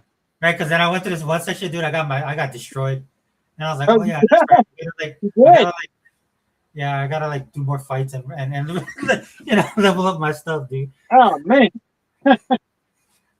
That's why those games was like 300 hours, man. You have to like, Oh yeah. Yeah. yeah, you just couldn't fast forward, bro. You know what I'm I, saying? I mean, I tried every game in there. I mean, what's the other one that's in there? Oh, that one game called Erox like it. I like it. Indica. Oh yeah. I saw the. I saw. I don't know what it is. I saw the. I remember seeing it drop. Like it It's was a on the really list. weird game, and the graphics are kind of look pretty amazing in that. It's a Mhm. British game, and then you got Resident Evil Village also in there. Yeah. There's so many games, bro, in Game Pass. It just blows your mind. And then you got the Star Wars game in there also Hmm. that just Yeah. dropped in there. The Jedi one. Yeah, bro. I mean, come on, man. And you got these guys that moaning and complaining still about Game Pass and Xbox is dead because these guys are so fucking. There's brother Sega Forever. They're so salty. It's actually comical that the way these dudes are acting over game systems, bro. I'm like, you guys, the console war is over. You guys need to stop, man. I mean, there's nothing you can do about it, bro. It is what it is, man. It is what it is. Did You you know. so did anybody say anything about the Microsoft stock drop? I haven't heard anybody. Oh, I'm surprised. I haven't heard anybody say anything about that. I know they were talking about, and some people were disappointed with the new state of play because PlayStation brought out a new God of War side-scrolling game. It Yeah. looks like a $10 indie game, and they're charging you $30 for it. Oh, and they're mad. Yeah, because it's $30. If you look at this game, brother Sega Forever, it looks like a $10 indie game. It looks like they tried to copy Metroid Prime, but God of War style. You know why? Because that's the problem with PlayStation guys, right? is that they Yeah. don't realize why they're getting charged $30. That Yeah. $30 is not just for the game; it's for their franchise, Yep. and that's why they'll never probably get another God of War game. Because Yeah. these dudes don't spend money, bro. I'm sorry, man. They don't want to spend any money.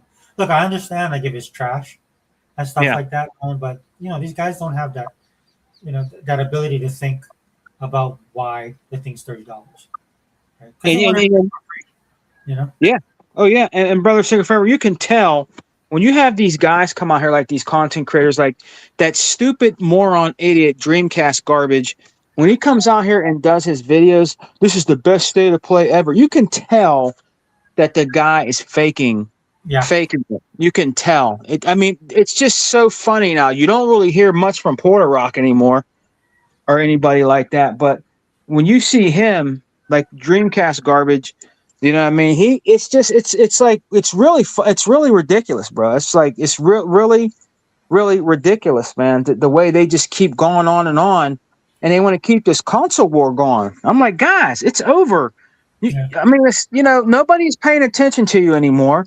They're in your comment sections laughing at you. They're challenging you now, and always getting on you about the stuff you're saying in your own comment sections. That it's, people are really waking up. They're really waking up right now when it comes to gaming. And they're getting tired of hearing that Xbox is dead. Brother Sega Forever, there's a lot of gamers out there that said they're really getting sick and tired of these guys saying Xbox is dead and this and that. They're getting tired of it, bro. yeah, because it's not dead. It should have Yeah. died a long time ago, right? Yeah. It's that cry wolf thing, right? You keep Yeah. on crying wolf so many times that people are gonna get wise to it. You know what I'm saying? Oh yeah. Yeah. That's what generates the backlash. Yeah. So that I tell you what, that validates your what you pay for Game Pass. Some people are upset because the price of the Game Pass. I understand. I do. I know it's hard times, and I understand that some people might be a little uncomfortable because of the price of the Ultimate Game Pass. But it is definitely worth it. If you look at all these games that have dropped in there, just last week, it's worth over what you pay for 1 month of Game Pass. It is. If you add it up, it's way over. It's like $100, maybe even more. When you combine the games all together, what dropped in there last week. So it validates your purchase of a month of Game Pass. It really does. Dude, I'm not gonna argue with you, but I'm like you, bro. I get it, right? We all got. Yeah. Son, it's funny, man, because I'm working overtime, and it's a good thing too because just stuff happens, right? Stuff just pops up, man. Like something happened to my daughter's iPad. Had to get her new one, man. New school. What happened to her? What happened? Yeah, so her iPad, something was wrong with the software she needed to use. Like Okay. it wasn't. I don't know if it's like it just wasn't working. Right? Yeah. And so of course you take it and they're like, oh, it's just better if you get a new one. Right? Yeah. And so I had to get her a new iPad because she's starting her classes, man. And the classes that she's taking this semester, she really likes it. Like she's taking a class from somebody in Japan. Yeah. Okay. Industry there and stuff like that, right? Uh-huh. So my point being is like, I'm just like, dude, that that's an unforeseen expense. You know what I'm saying? Yeah. So little things like that, you know what I'm saying? So my point being is that look, dude, we all, even the more money you make, the more money you can spend, kind of deal. So Yeah. I get it, dude. Like if you can't afford it, 100%, I do the same thing. There's some stuff I had to cut, right? Because I'm like, yeah, dude, I don't use it enough to justify the price, all that kind of stuff. Just for me, and I won't speak for you. I'll just speak for myself, but just for me, it just makes sense when the way that I game. And even though I've been busy, dude, I just like having that option of knowing that, like how you just said, dude, I had no idea that the Half-Life 2 game was in Game Pass, or that I saw the thing for Diablo 2. I didn't know they released it. Right? Well, yeah. Well, Brother Singer, the good thing about that though is that when you come home at the end of the day and you're ready to relax, and you're done in the shower, you eat your dinner, whatever you do, and you turn on your Xbox, it's right there waiting for you, bro. You'll be like, oh man, I didn't know this game was in here. Let me download this real quick. I mean, it's there waiting for you. So it's a luxury. You know what I'm saying? And you know what I mean? It is with Xbox. It's luxury, bro. I mean, it'll be there. It'll be there when you get home. You turn your Xbox on. Let me see what's in Game Pass. Look at all these games. Boom, boom, boom. And you just download them, bro. It's not like you're gonna miss anything and they left or anything. Because it takes a long time for games to actually leave Game Pass. They stay in there pretty good good No, bit of time. yeah. And I remember like one time, I dropped an article. Oh, it's leaving Game Pass. It was in there for a hot second, and that hot second was like 8 months. Right Yeah. now I can see why he's saying that. Just for the simple fact was games like there's been games in there for years. Right? Oh yeah. Yeah. But it normally hit an anniversary of 1 year. Right. And then the kind of cool thing is like there's games that hit them 1 year, and then because they're so popular, Microsoft extended them or brought them back in. Like you see them doing that right now because at the end of the day, man, one of the things I know they have to deal with is that rotation. Yeah. Yep. Right. And that's why it was so important, man. It was so important for them to hit those big numbers. Yeah. Right? Those big numbers would have satiated themselves like Netflix. Do you think everybody watches everything on Netflix with all the subscribers? No. No. I was telling my daughter that the other day. When they show if you look at the top 10, like what Will Smith, man, iRobot. Dude, I can't think of the name of that movie right now. Oh yeah. Yeah. Awesome movie, right? Yeah. So that came into Netflix, dude. That was #1 for like the week. Right? So that's you know what I'm saying. So yeah, that's the defining thing about what Game Pass needed to be from my perspective, right? You just needed those people in there paying for it, man. Yeah. Right, and we have numbers, but I know it's not at the level they wanted. But on the same time, dude, they're pressing on because they do make money off of it. I don't care what Dreamcast that dumbass says, any of these dudes say, right? Yeah, that dude is such an idiot, man. That dude is funny. He's an idiot. He's just an idiot, man. He's just trying so hard to hold on to that. Like when you hear somebody say, well, I know that Sarah Bond said that there's going to be the Xbox, but I'm not going to believe her to death. You know what I mean? I mean, he's just an idiot. You know what I mean? He's an idiot. He says, well, I still don't believe her. You don't believe the person that's the head of, that she's the boss. So in other words, you're saying she's lying. Really? You know what I mean? He's an idiot. He's an idiot. Brother Sega Furby's an idiot. He knows. And the thing is, Brother Sega Fever, he does know that there is going to be a new Xbox. He knows. He ain't that damn stupid and dumb. He's being a jag-off. That's all he's doing. He's being a jag-off about Xbox. That's all that is. He knows there's going to be another system. Okay, he's not stupid. He's doing that on purpose, dude. He's doing it on purpose, and that's fine. Go ahead. If you want to keep making a mockery of Xbox and try to convince yourself that it's going away, go ahead. You'll be left behind because everybody's laughing at you and making in front of you and making videos of you. Look at the PC dudes. The PC dudes are destroying him. All know it's Alex, Cigs, and Cigarettes. All these PC dudes that do these videos are destroying that guy, like destroying all of them, laughing at him, making memes of him and making a mockery of him. They're just real stupid, dude. No, 100%.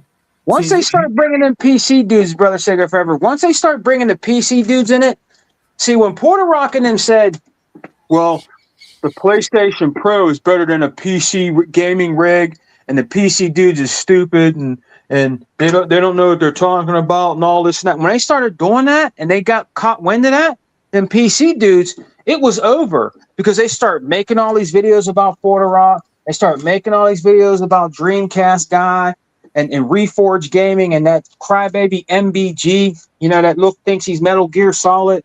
You know what I mean? They just start making a mockery of these guys, bro. It's so funny to see the PC dudes just tear them apart. They should have never opened their mouth. That's the problem. Oh, they can't help themselves, though. No, they can't. PlayStation is just, bro, Sega Forever, PlayStation is just better than everything. Better than PC, better than Xbox, better than Nintendo, better than everything. There's nothing that can beat the PlayStation. You know what I mean? That in their mind. Meanwhile, the PlayStation is nothing but a PC in a plastic box. That's what all the game systems are. And when it comes down to it, it's a form of a PC. It's in a game system. It's part of it. It's not. I'm not saying it's a PC rig. I'm not. It is a game system, and I love game systems. They're my number one. That's what I'm going to play on. But it has PC attributes in it. You know what I mean? So at the end of the day, these guys are just idiots. Sega Forever. They are, man. Oh no, 100% agree. Oh, Hey, Oh, shout out to Mr. Kima. what's up, Um, Mr. Puma? he says Sarah Bond cannot lie to shareholders and investors. Yeah, That's 100%. right. Yeah, That's they right. can. Yeah, because if they do, you're gonna hear about it on CNBC, Yep. MSNBC, Fox Yep. News. You're Yep. gonna hear like those financial channels, man. That'll be a big thing because Oh yeah. that's what's happening now. Like their stock dropped, right, and everybody's whatever Microsoft does, dude. Whether it's Xbox outside of Xbox, Yeah. whatever it does, man, it turns stuff. You know what I'm saying? People pay But attention. Yeah. but Sega forever. Guess what, man? You're right. Their stock did drop, but so did everybody else's. Yeah, everybody's stock dropped because people don't understand how the stock market works. Dude.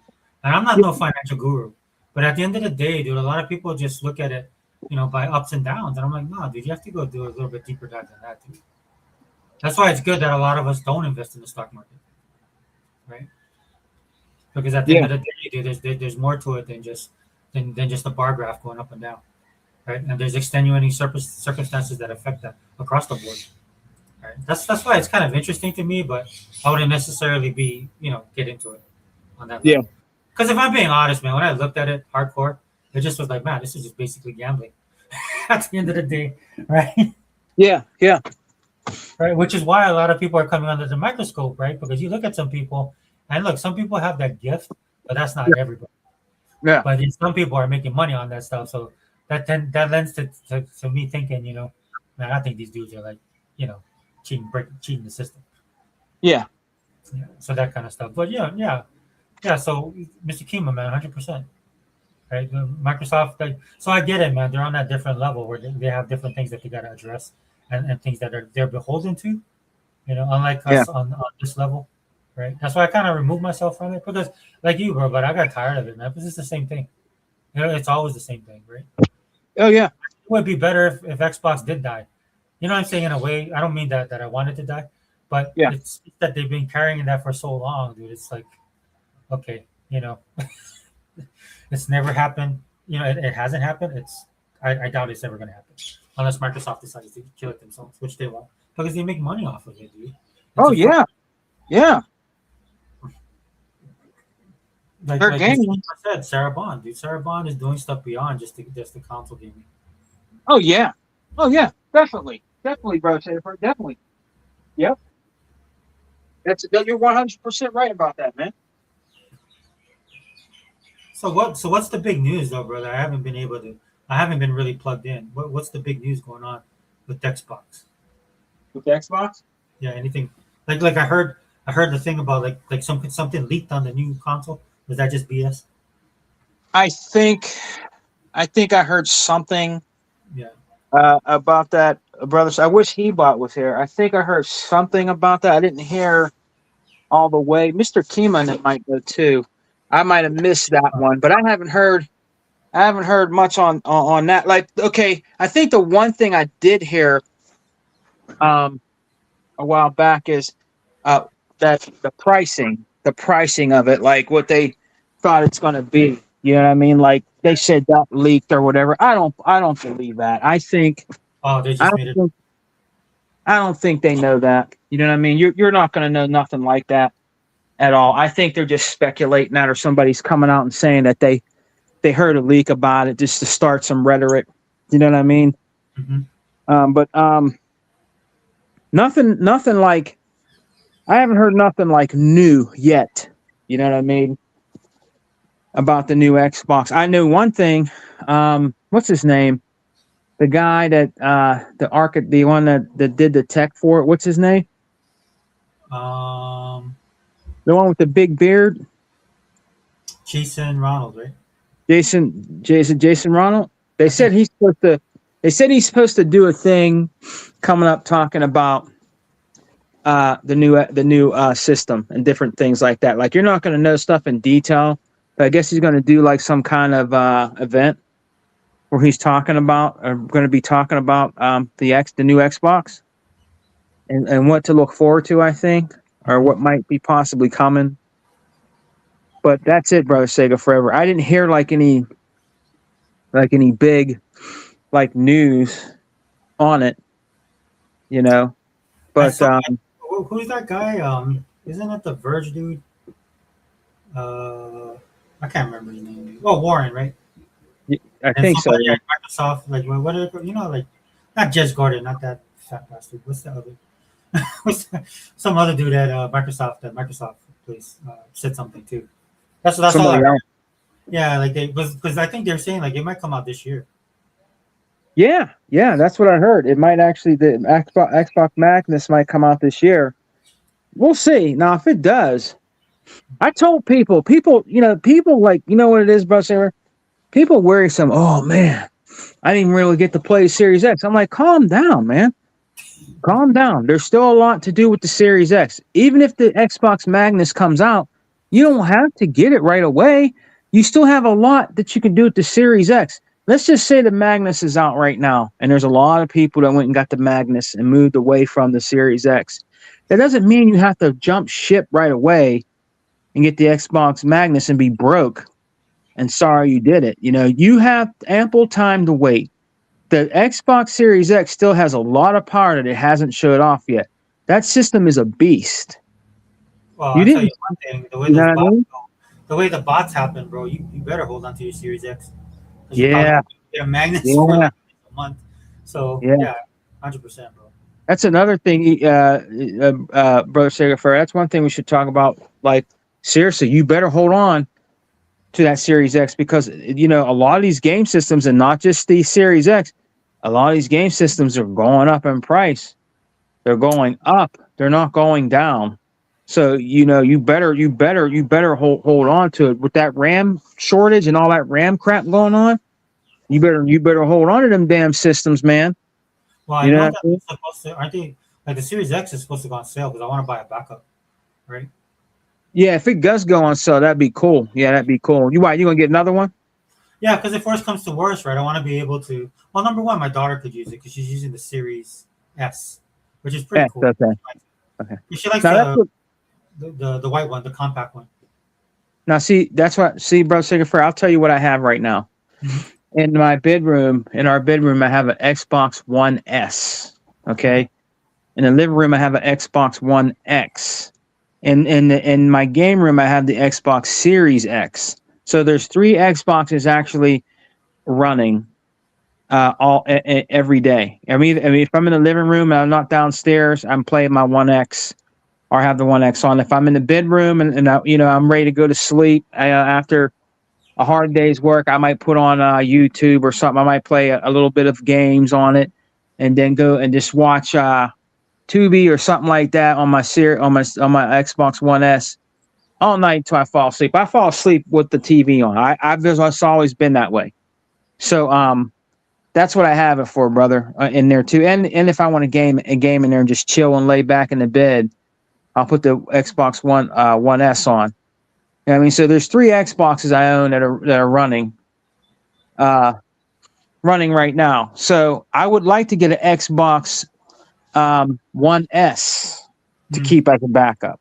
yeah, That's what I want to do. You know how you want to get another Series X? I want to actually buy a One S and keep it in the box just in case. I have two of those. Oh wait, my son Do picked it up. you? Do.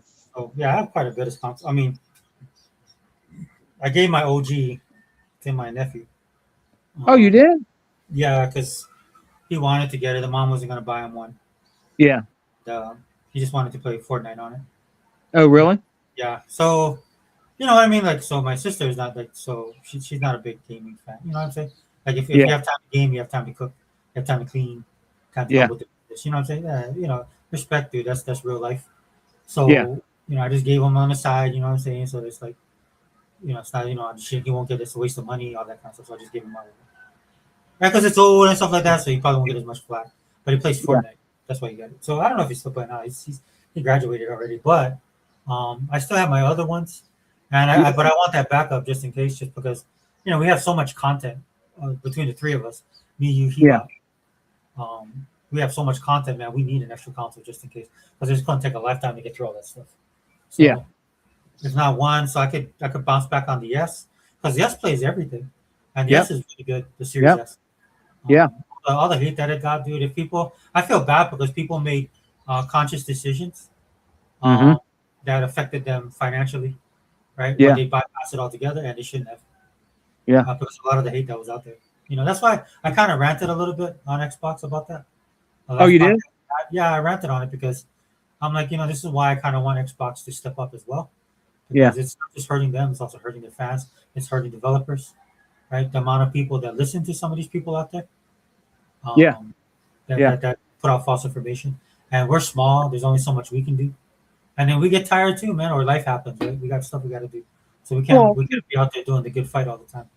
So well, your brother Sega Forever, like you said, people say to me, and he bought, or even, you sometimes, well, you guys are corporate slaves, and you guys, I'm saying, hold on. I'm not no corporate slave for Microsoft and Xbox. Now, there's things that I have a problem with, and one of my big pet peeves I have a problem with is I think Phil and them need to bring out more physical games that came out for PlayStation 5 and Nintendo Switch, but never see a release on the Xbox Series S's and X, or Series S. I mean, Series X, uh, Xbox Series X system, because me and Hebot talk about this all the time. You'll have like remember that old game called Fighting Force?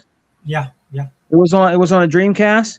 Hmm. Now I have Fighting Force 2 on a Dreamcast. Now they came out with a collection, brother Sega Forever, for the Nintendo Switch physically, the PlayStation 4 physically or digitally, and then the PS5 physically. But Xbox didn't get anything. I have a problem with that because I preferably play on my Series X. I don't want to buy for the Switch. I have a Switch. I don't want to buy for the Switch. I want to play it on my Series X. So I don't think it's right that they bring out those games on these other systems. Why are you not giving it to Xbox? It does not make any sense. It really doesn't.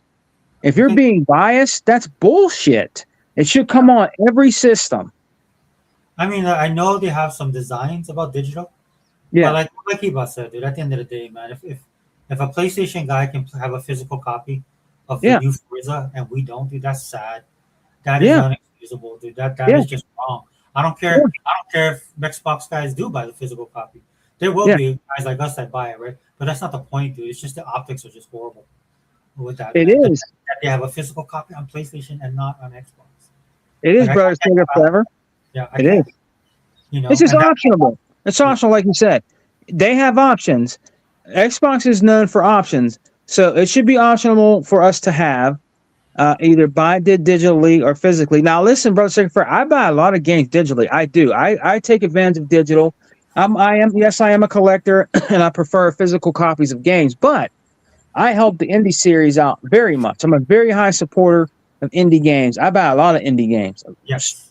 Side-scrolling shoot 'em ups, beat 'em ups, platformers, action adventure. I really love ID at Xbox. So anytime there's a sale, dude, I'm buying like 4 or 5 indie games on sale constantly. That's why my library is so goddamn big. There's games, brother Sega Forever, I forgot that I bought when I go look through my library because I have so many games. I'm like, oh shit, that's right, I did buy that game.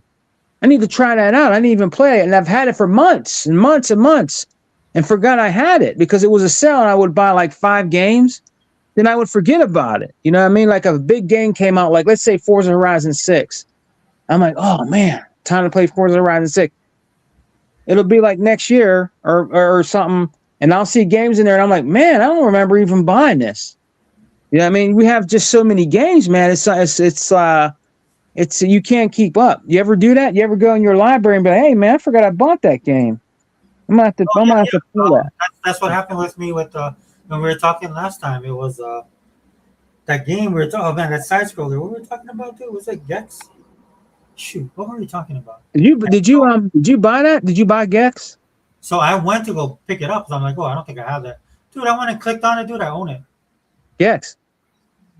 Yeah, the one I don't know if it was Gex. It was the one we were talking about the other. I gotta get that, brother Sega Forever. I gotta get that because that's a Sega Saturn game. Yeah. I could be wrong, brother. I could be wrong. I know we were talking about one game. It's an old school game. It's a side scroller. But you were saying that either you or Hiba were saying that they actually released like they reimagined it, not reimagined it. They just updated it, right? Yeah, yeah. And so what ended up happening, I was like, oh well, I'd like to play the update. And then when I went to go look for it, I already picked it up. So I probably picked it up on when it was like when it came out and I saw it because it has such nostalgia to it, right? So Oh yeah. I do that. That happens a lot to me. I'll go in my library, like, oh, I gotta go pick that up, and I'm like, oh, dang, I own it already. Or what Xbox does, right? You own the older version, and they give you the upgraded one. You know what I'm Yeah. saying? Yep. Yeah. Yep. There's also those issues, or that happens because we do. Yeah, my library is over 1,000 easy digital. You might want to try that. When one game I was playing, I have to go back to playing it. See, I started playing other games, and I got into it. It's an anime game called. I think. Let me see. Let me see if I don't butcher and I can say it right. Ain't. I know. Edo. Yeah, Enio mutation or it's spelled Anno. Oh, Ano. Anu, yeah, Anu something. Munanusha. Asian. Yeah, that's actually pretty cool, dude. It's actually a pretty cool anime type like game. You have to do different things in it. The animations is really very cool in it, and I'm actually digging it, man. I think it's pretty cool. That's what I mean, Sega Forever. I gotta go back. I gotta go back to these games. They got their one Pirate Yakuza game in there. It's actually the Hawaii one. yeah. And guess what? What's that? No, go ahead. Guess what? In that game, if you go to his room when he gets in his room in his hotel, whatever, you can play Sega Master games, system games in that game. You're lucky he bought out here, dude. He'd be going off. Yeah, man, you can play Sega Master System games in there. He has a little Master System in his room, and you can play Sega Master System games. That's cool. Well, so Hiba was talking to me about that. Like yeah. he gets mad because he thinks they should put it on a collection and we could buy it separate. They should. Yeah. I mean, I don't know. Sega, me and you're big Sega fans. Me, you, and Hiba. Sega Forever. Sega, I don't know what's going on with them. I don't know if it's Sega Sammy that's the problem. They have so many IP, dude, that they could be making like bucks, man. They could be making bucks, man. I think it's because of their, because like let's be honest, like we're older, so maybe the people in charge now are the younger generation. So I'm looking forward to the refurbished stuff. But I get Hiba's point, man, because not everybody's a fan of Yakuza. I like that weird stuff. Especially when I like Yakuza. I bought them. I got them. I got mostly all of them. I don't got all of them, but I bought them. When they were on sale, Brother Sega Forever, I bought like 4 or 5 of them. Dude, Hawaii sucks, bro. Hawaii sucks because like they don't get like they doing the Microsoft, bro. Like I have to go in and pre-order stuff. And you want to pre-order it, yeah, dude, because they want to, so like they'll get a couple things in, but then if it's popular, people buy it, right? Or not popular, but if people want it, they buy it, and then you don't have anything. So then they're like, oh, you have to pre-order. But I pre-ordered with GameStop before, man, and it's like sometimes you order Amazon, people got mad, like I think it was what's his name?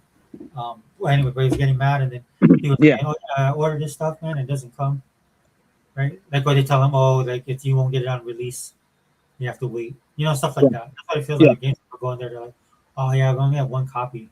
I'm like, dude, how can you have 1 copy of this game? Are you serious? That's what he was trying to tell me. Well, with Xbox, I'm like, bro, this game is in Hawaii, bro. This is Hawaii. Well, why would you think people would want to buy this game? Wow. 1 copy?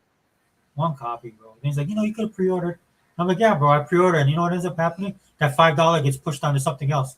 Yeah. Because for some reason you didn't get it. Last time this happened, you said it was corporate. You know what I'm saying? I'm like, dude, wow. I'm done with you guys, man.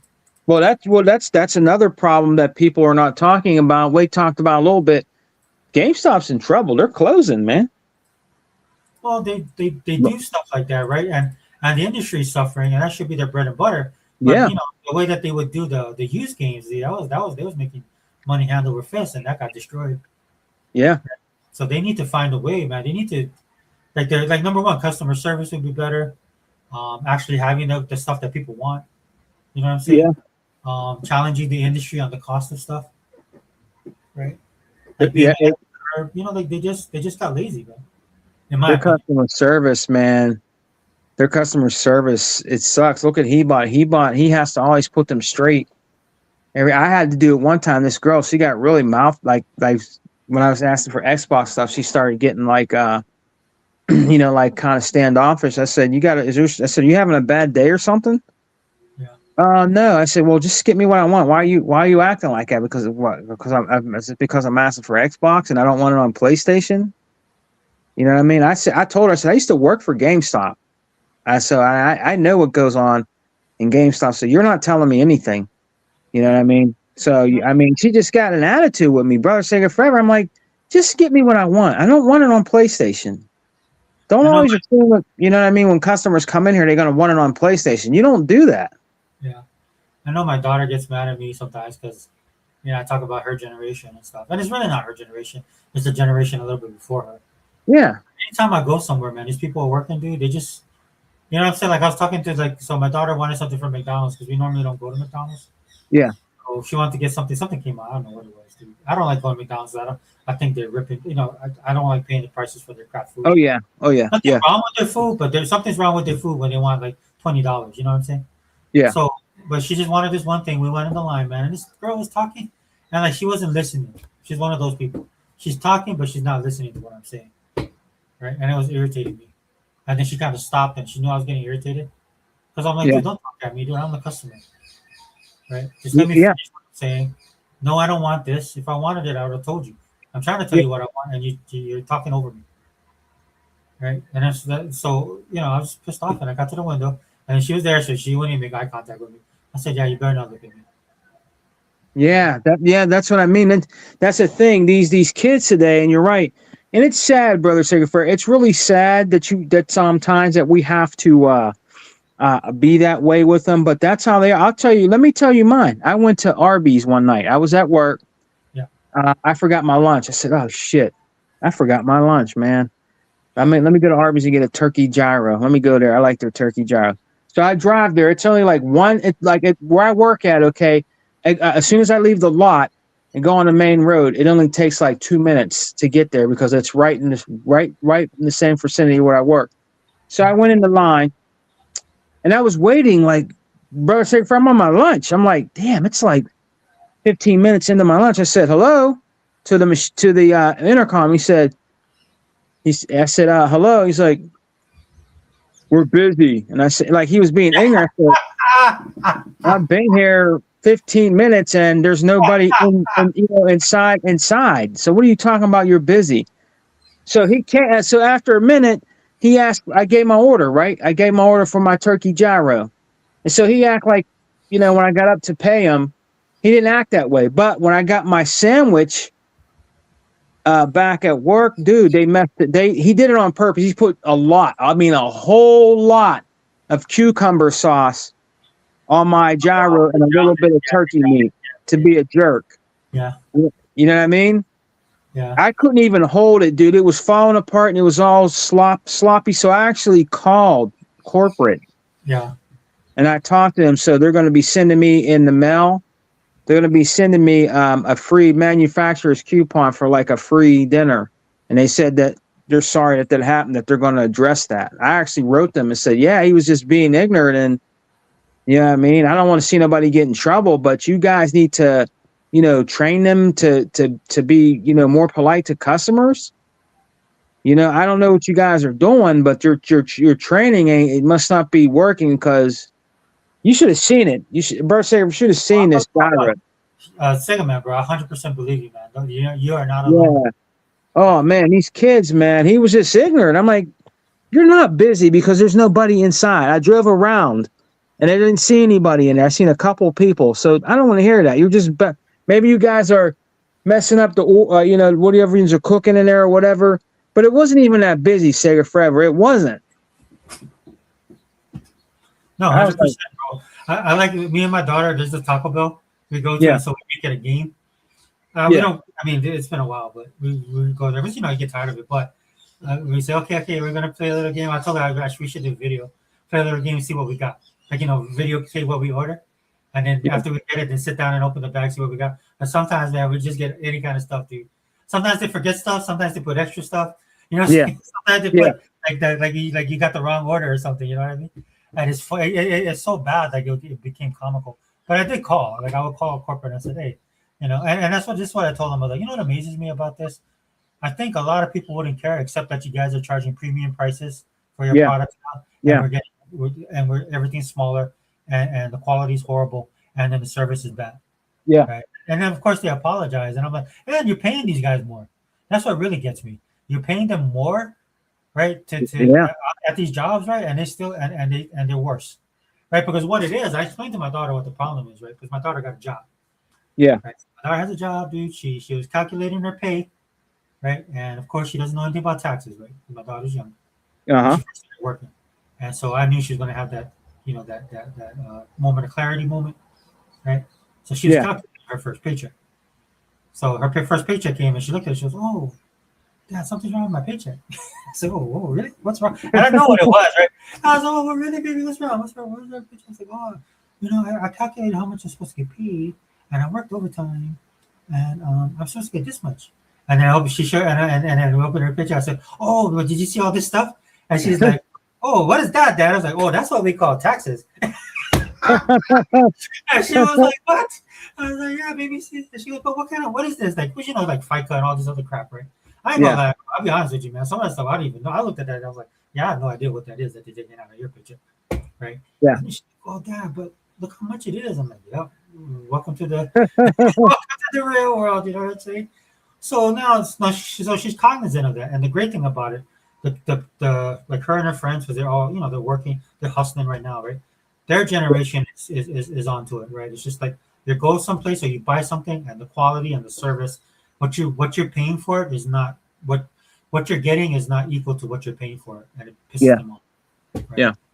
And they know that, right? And so much so that they go bypass everything and they start doing that stuff themselves. Like I was teasing my daughter. I was like, "Oh, well, you're gonna hang out with you and your little crew of Amish people, Amish friends." And she goes, "Dad, right?" Because you know what they're doing, bro. They're sewing. Yeah. They taught themselves how to sew. Right? If she learns some woodwork, man, I'll have her repair the house and do an addition to the house. Her and her friends. I'm just waiting for her to start doing some woodworking and laying foundation. You know what I'm saying? Yeah. Yeah. Yeah, because like they're cooking, they're doing all this kind of stuff because well, number one, it's expensive. A lot of stuff's expensive, man, for their income. You know, Mm-hmm. and so when they do these events and stuff like that, you know what I mean, getting material from certain places, just isn't feasible. A lot of the avenues of where they got stuff, they just can't get it anyway. So they just went Oh ahead yeah. and do it on their Yeah. own. Yeah, it's crazy, bro. But I mean, that's how you learn, bro. That's how you learn. You just gotta experience that sometimes. You Oh, know? definitely, man. I mean, yeah, it's just like you said that. Like I remember Hebot telling me. I think he went to a GameStop. Was it a GameStop? Yeah, he got into it a couple times with them about the games and the different things and stuff like that. Man, he had to put them in their place a couple times. He said, The "Yeah, GameStop where I'm at, it's sad because they're very nice, right? This is Hawaii, so yeah." that's why. Who's that? Who's that? There's that young black comic, man. He kind of has this like real deadpan type of comedy. Dude. He's real popular. You said he's young. Yeah, young kid, dude. He's funny. Oh man, is he brand new? Yeah, he's brand new, man. I don't know who that is. I would like to know who it is. Hold on. Dang, what I is his seen name?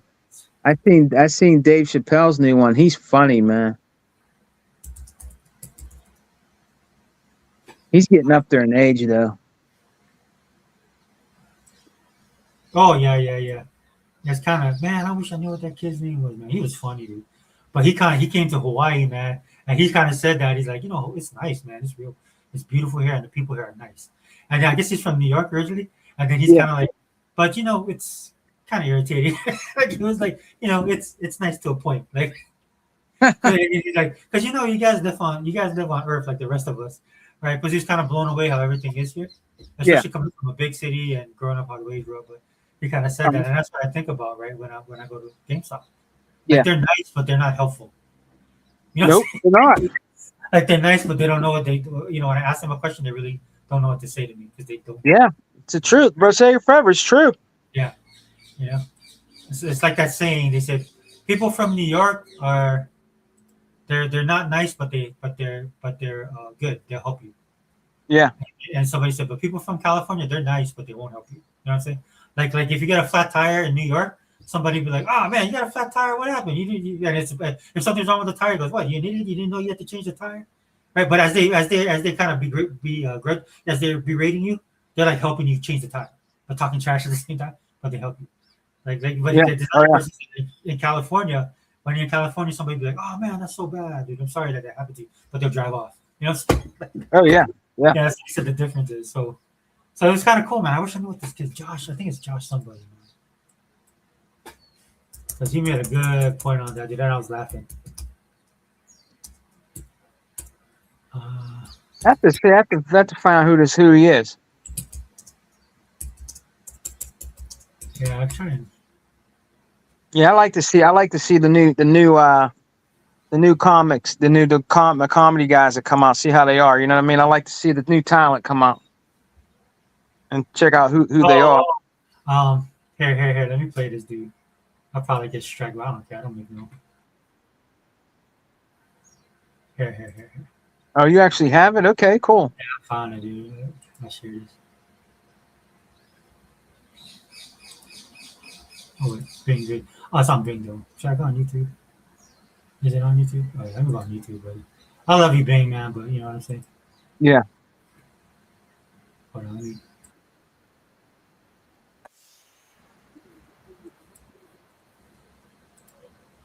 let me share this, bro. Hold on. This is funny.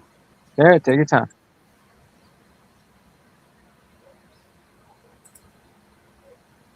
I just played this one clip. Can you see it? Okay.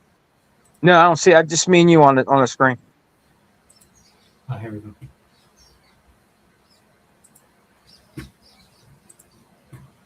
Headline on the Daily Show. You see them all over YouTube. I want you to put your hands together. Put your hands together. Put your hands together. Give it up for Josh Johnson. Brother Sega Forever, is that in Hawaii? Yeah, so he came to Hawaii. I seen him on the internet. He's been in Honolulu for a week.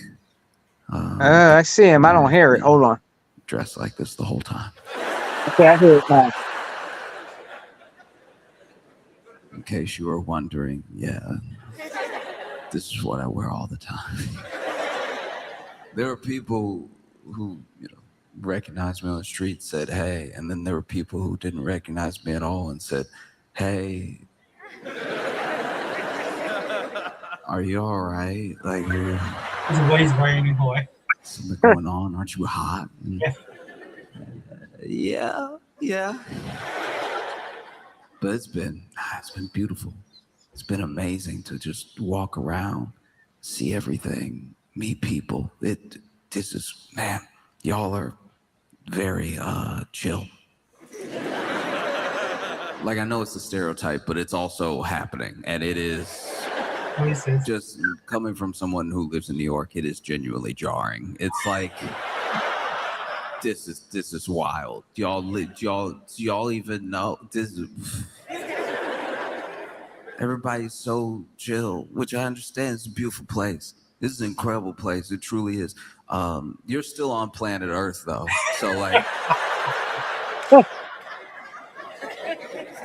do you know what I mean? Like, a little disrespectful to not be freaking out a touch more. Yeah, he's good, man. If you get a chance, check it out, bro. Yeah, is he brand new? He must be brand new. I think he's been around for a couple of years. I seen him like he was doing the comedy route tour, so people shared clips. But this is one clip he did that blew up, and then he became like it went viral. Oh yeah, he'll be up there. He'll make it. Yeah, he'll make it, man. We'll see him probably hit big too. It takes a little bit of time, but he'll be up there. He'll get up there. Everybody starts, Yeah, he's rising. But I like his style is he's more deadpan. You know what I'm saying? Yeah. Like Yeah. he has a certain, and he's comfortable in it. Because some people would be uncomfortable, but with him, yeah. he's very comfortable in it, and then he brings the audience along with him. I watched a couple of just because that's probably the first special I've seen that it's full. Oh yeah. About all kind of stuff, dude. But yeah, he's a funny dude, man. He did that part. I was like, oh yeah, see, this dude knows what's going on. Because then he starts talking about the chickens we have here and all that kind of stuff. So he just didn't land on the plane, and like he came here, was like you saw that's probably either his wife or his family that was with him, the two girls that was with him. I would assume that I think that's probably his sister or his cousin or something.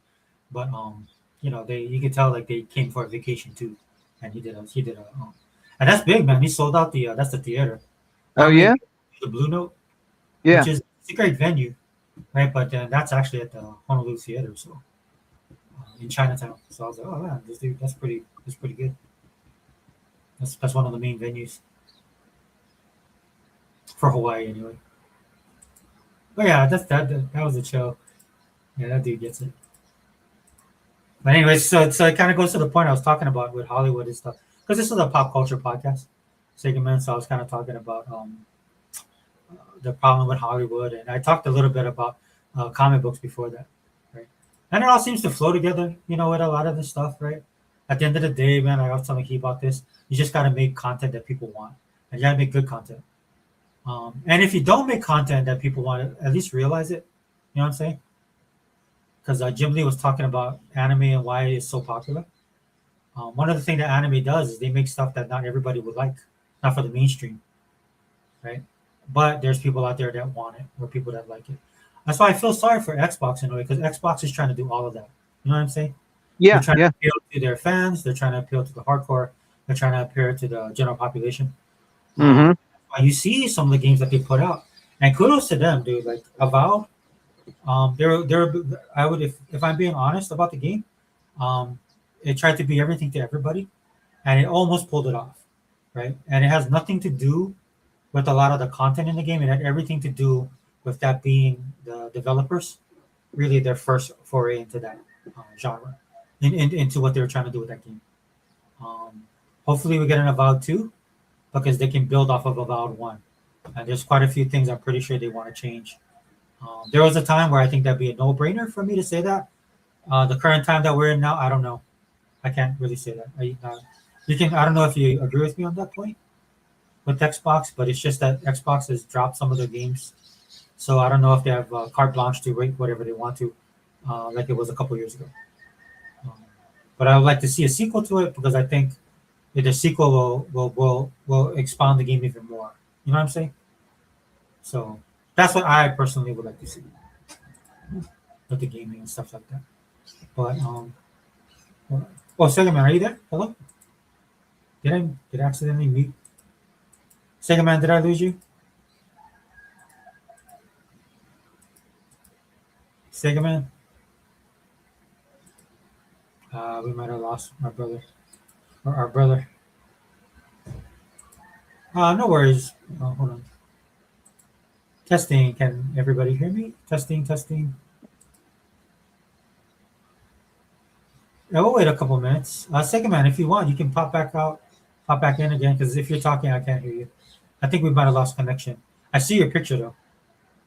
I don't think I have you. You're in the group. I can see you on my screen, so you should be good. Nothing's. Yeah, you're good to go, bro. You're not muted or anything. Might have lost connection with our brother, so if he pops back in, it's fine. But you know what? It is after 6 o'clock, guys. I can wrap it up, but I'll just give Sega Man a couple more seconds. But I mean, so again, just to wrap it up, or kind of what we're talking about. Yeah, so when Sega Man comes in, so just let me finish up my thoughts on is entertainment is dead. Right? Look, dude, it doesn't have to be. There are extenuating circumstances that Hollywood has to deal with, right? But they're not dealing with the core problems that they have. If you guys didn't see what's going on with Disney, Disney actually is getting rid of Kathleen Kennedy. If I was them, I'd exit stage left with Kevin Feige as well. Love Kevin Feige. He did a great job for Marvel. I think he's run his course there. I think it's time for them to get somebody else in there that'll get back to the nuts and bolts of what made Marvel the way they are. I think Kevin Feige's just been in Hollywood too long. He wants to make a name for himself, and it just hasn't worked out for him. Because whatever he was trying to do, we're trying to get Hollywood to recognize them as a studio and to recognize him as a producer. And he's a great guy. Don't get me wrong. He did a lot of great stuff. But what they did after Phase 3, man, it was just nothing but a dumpster fire for everybody involved. I was one of the first ones to call it out. Got attacked for it. Don't care. Dude, I always speak truth to power on my channel. Right? And then what ended up happening is a lot of those people who would attack me or attack people of my ilk, or they were in denial. It took them a little while, but now they're beginning to realize that everything's falling apart, right? Because they had the majority, and they had the greater public. I'm not talking about the Marvel Cinematic Universe fans. They had the general population on their side. But what it tends to happen with people like that is eventually people move on, right? Especially if it's not if you're producing the content that Marvel was making and it just wasn't good. I don't know how else to cut it for people, right? I know people want to have diverse storylines and want to push envelope and push limits and stuff, you can do that. But doing it the way that Marvel did is just a formula for failure. Right? They should have pushed like they did in the comic books back in the day. You do your indie title, stuff like that. I know some people, we live in a generation of people like, no, you should be able to do whatever you want, when you want, whatever you want to do, say whatever you want to say. Well, that's not the reality. Right? And they did that and it cost them dearly. So Kathleen Kennedy's gone. Bob Iger's stepping down, right? Bob Iger was running the whole shebang. Another person that needs to go. I'm not going to miss that guy. You know, the funny thing about him, though, he had glimpses of being an actual businessman, running the business, but he fell into that trap as well about, you know, wanting Disney to be everything to everybody instead of focusing on their history, their lineage, what made them what they are, what made them great, what made the fans that love them, the fans that are hardcore, that do it. Well, Disney's a powerful brand. That's the only way they've been able to stay above the fray and be able to survive as long as they have. But, you know, every dog has his day. And, you know, like to quote Doctor Strange, the payment always comes due, as Murdoch said in the first Doctor Strange, which is a great movie.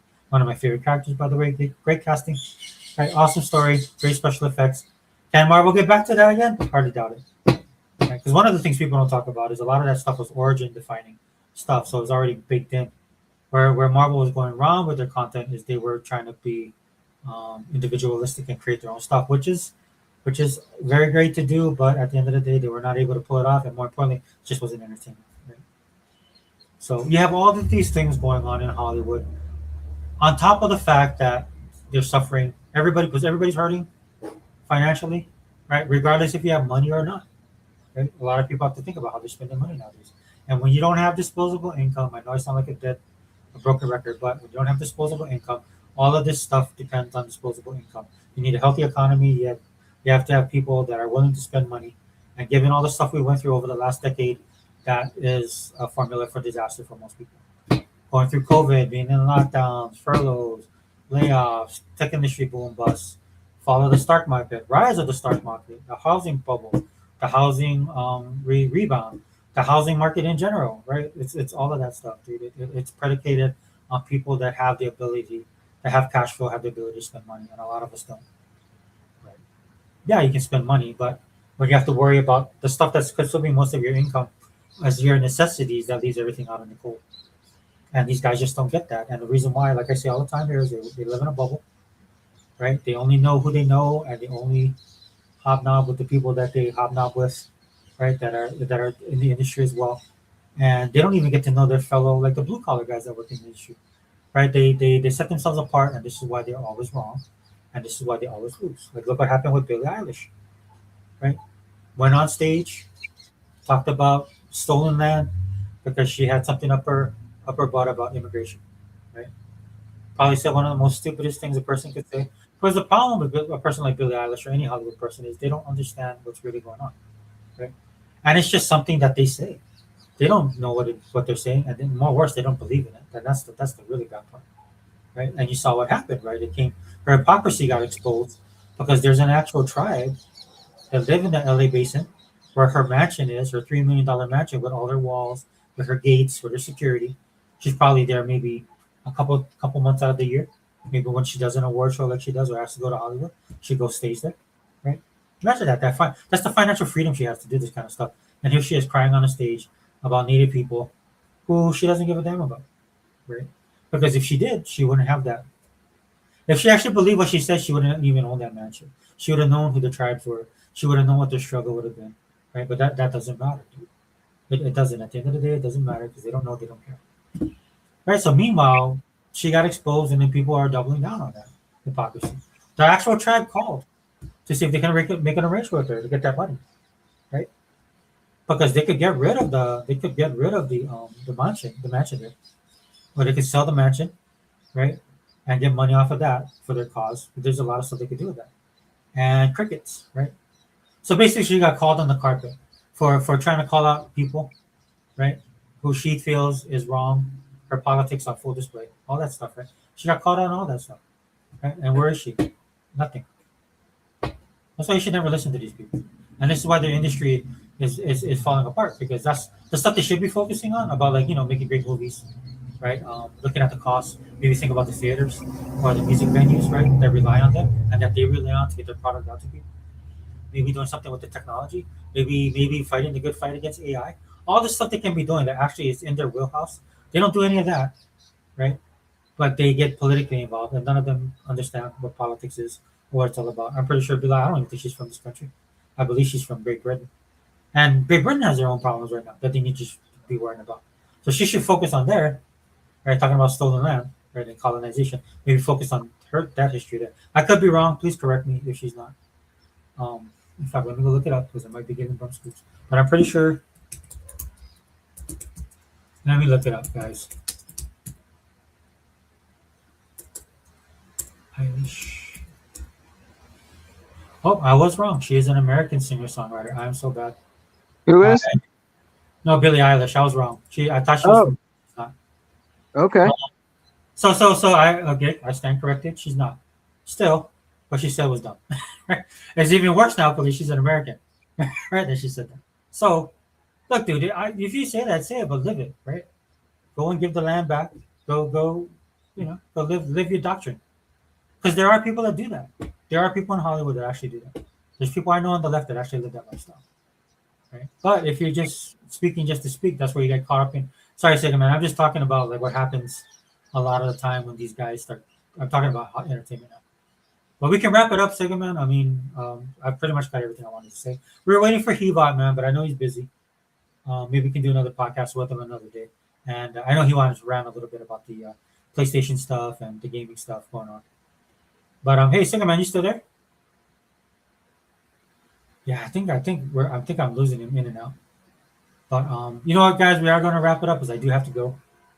Singer Man, if you can chime in, because I'm going to have to wrap up the show.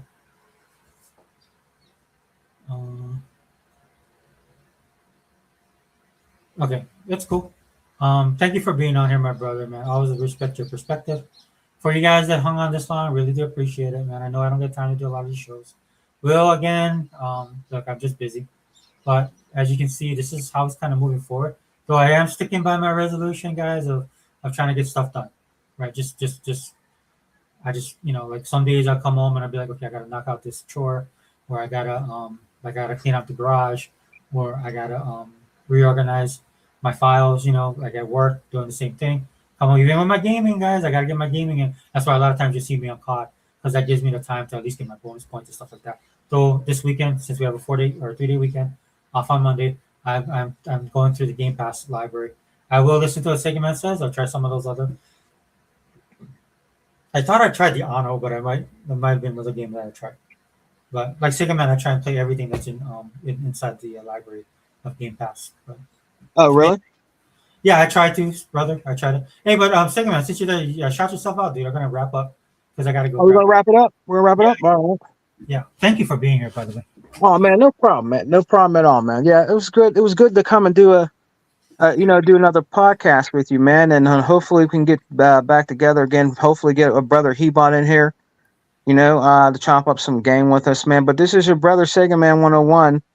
Always come and check out the Wrecking Crew podcast with Brother Sega Forever, man. And, my podcast and, yeah, man, it was great seeing you again and great being on here, man. Because I know you've been busy, been wondering how you've been doing. I was telling Brother Hebot, I said, yeah, man, haven't heard from Brother Sega forever. He's like, yeah, he's working, he's grinding, man. He's doing good. He's doing all right. He's doing good. He's just been working a lot. I'm like, okay, just making sure you were, because last time I talked to you, you were kind of not feeling well at all. You were just, you weren't even feeling well, and then you had to pick up more hours we picked up more hours at work.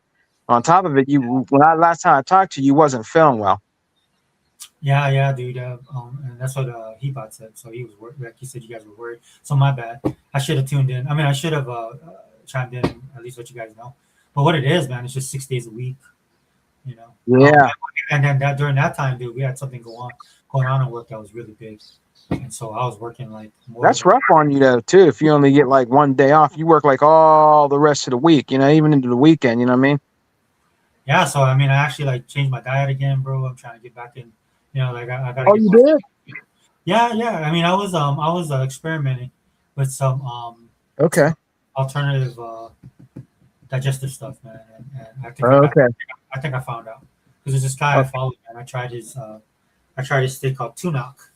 Or Tudak, or what is it called? Tunak?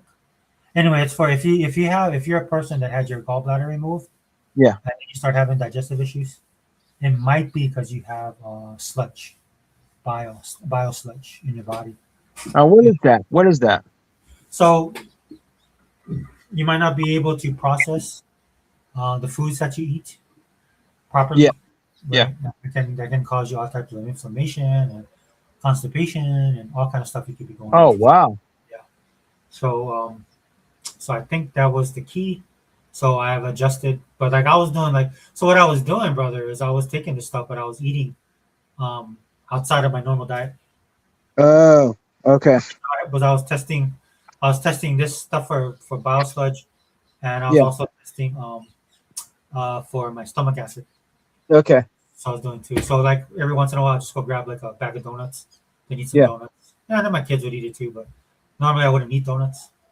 Try and stay Yeah. away from that. But what I realized is it helped me realize like then I would go to McDonald's and grab a Big Mac, eat that, something greasy.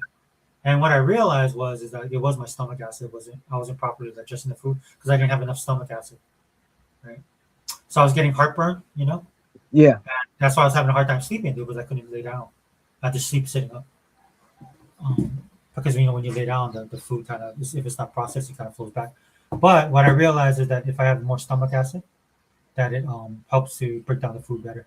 So yeah, and then the Tadak, or that other one I was taking, I did not know that the gallbladder's purpose is to concentrate the strength of the bile in your body. So when it releases it into digestion, it helps break down things even more. So if you don't have that, that could be an issue. Because I don't have a gallbladder anymore. So anyway, that was not to go around, but that was what was going on at that time. On top of the fact I was working, so.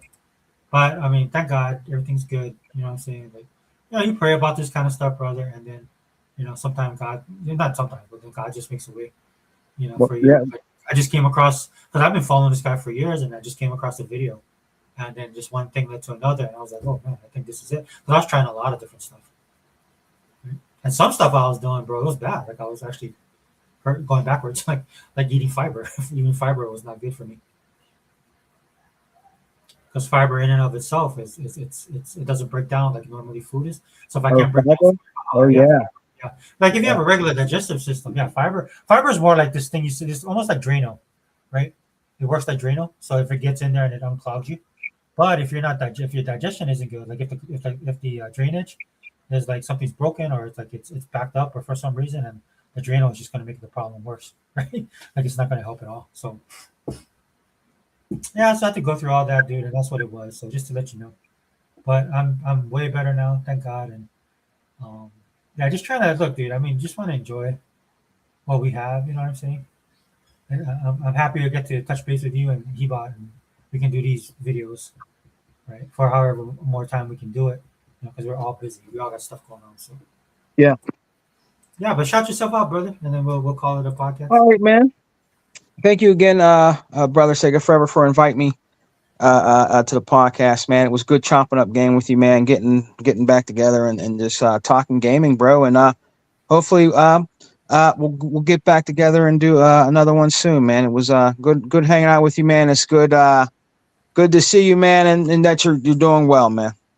Thank you, my brother. And I probably will try and set something up for next week, but I'm not sure. I got to see what this week does, how it goes. Okay. I think I might be working on next week Saturday too. Oh man, that'll be cool. I mean, if you can, that anytime you do it, you can. If you need, I'll always be there, man. I'll be there, bro. Yeah, dude, I do appreciate that. And then shout out to the chat, man. Mr. Kima, thanks for stopping by, brother. Faded Blaze, Toolman, Anthony Chipmunk, man. Dude, it's always great to see you guys. Thanks for stopping by. Go play your Xboxes, man. There's a lot of. I'm gonna play Xbox right now as I wait for my daughter. Well, actually, no. What time is it? Yeah, it's 6:30. So I gotta wait till after I get her. Then I'll play Xbox. All right, man. Yeah, man. Yeah. All right, my brother. Thank you, everybody for being here. Xbox All In channel. We out. Peace.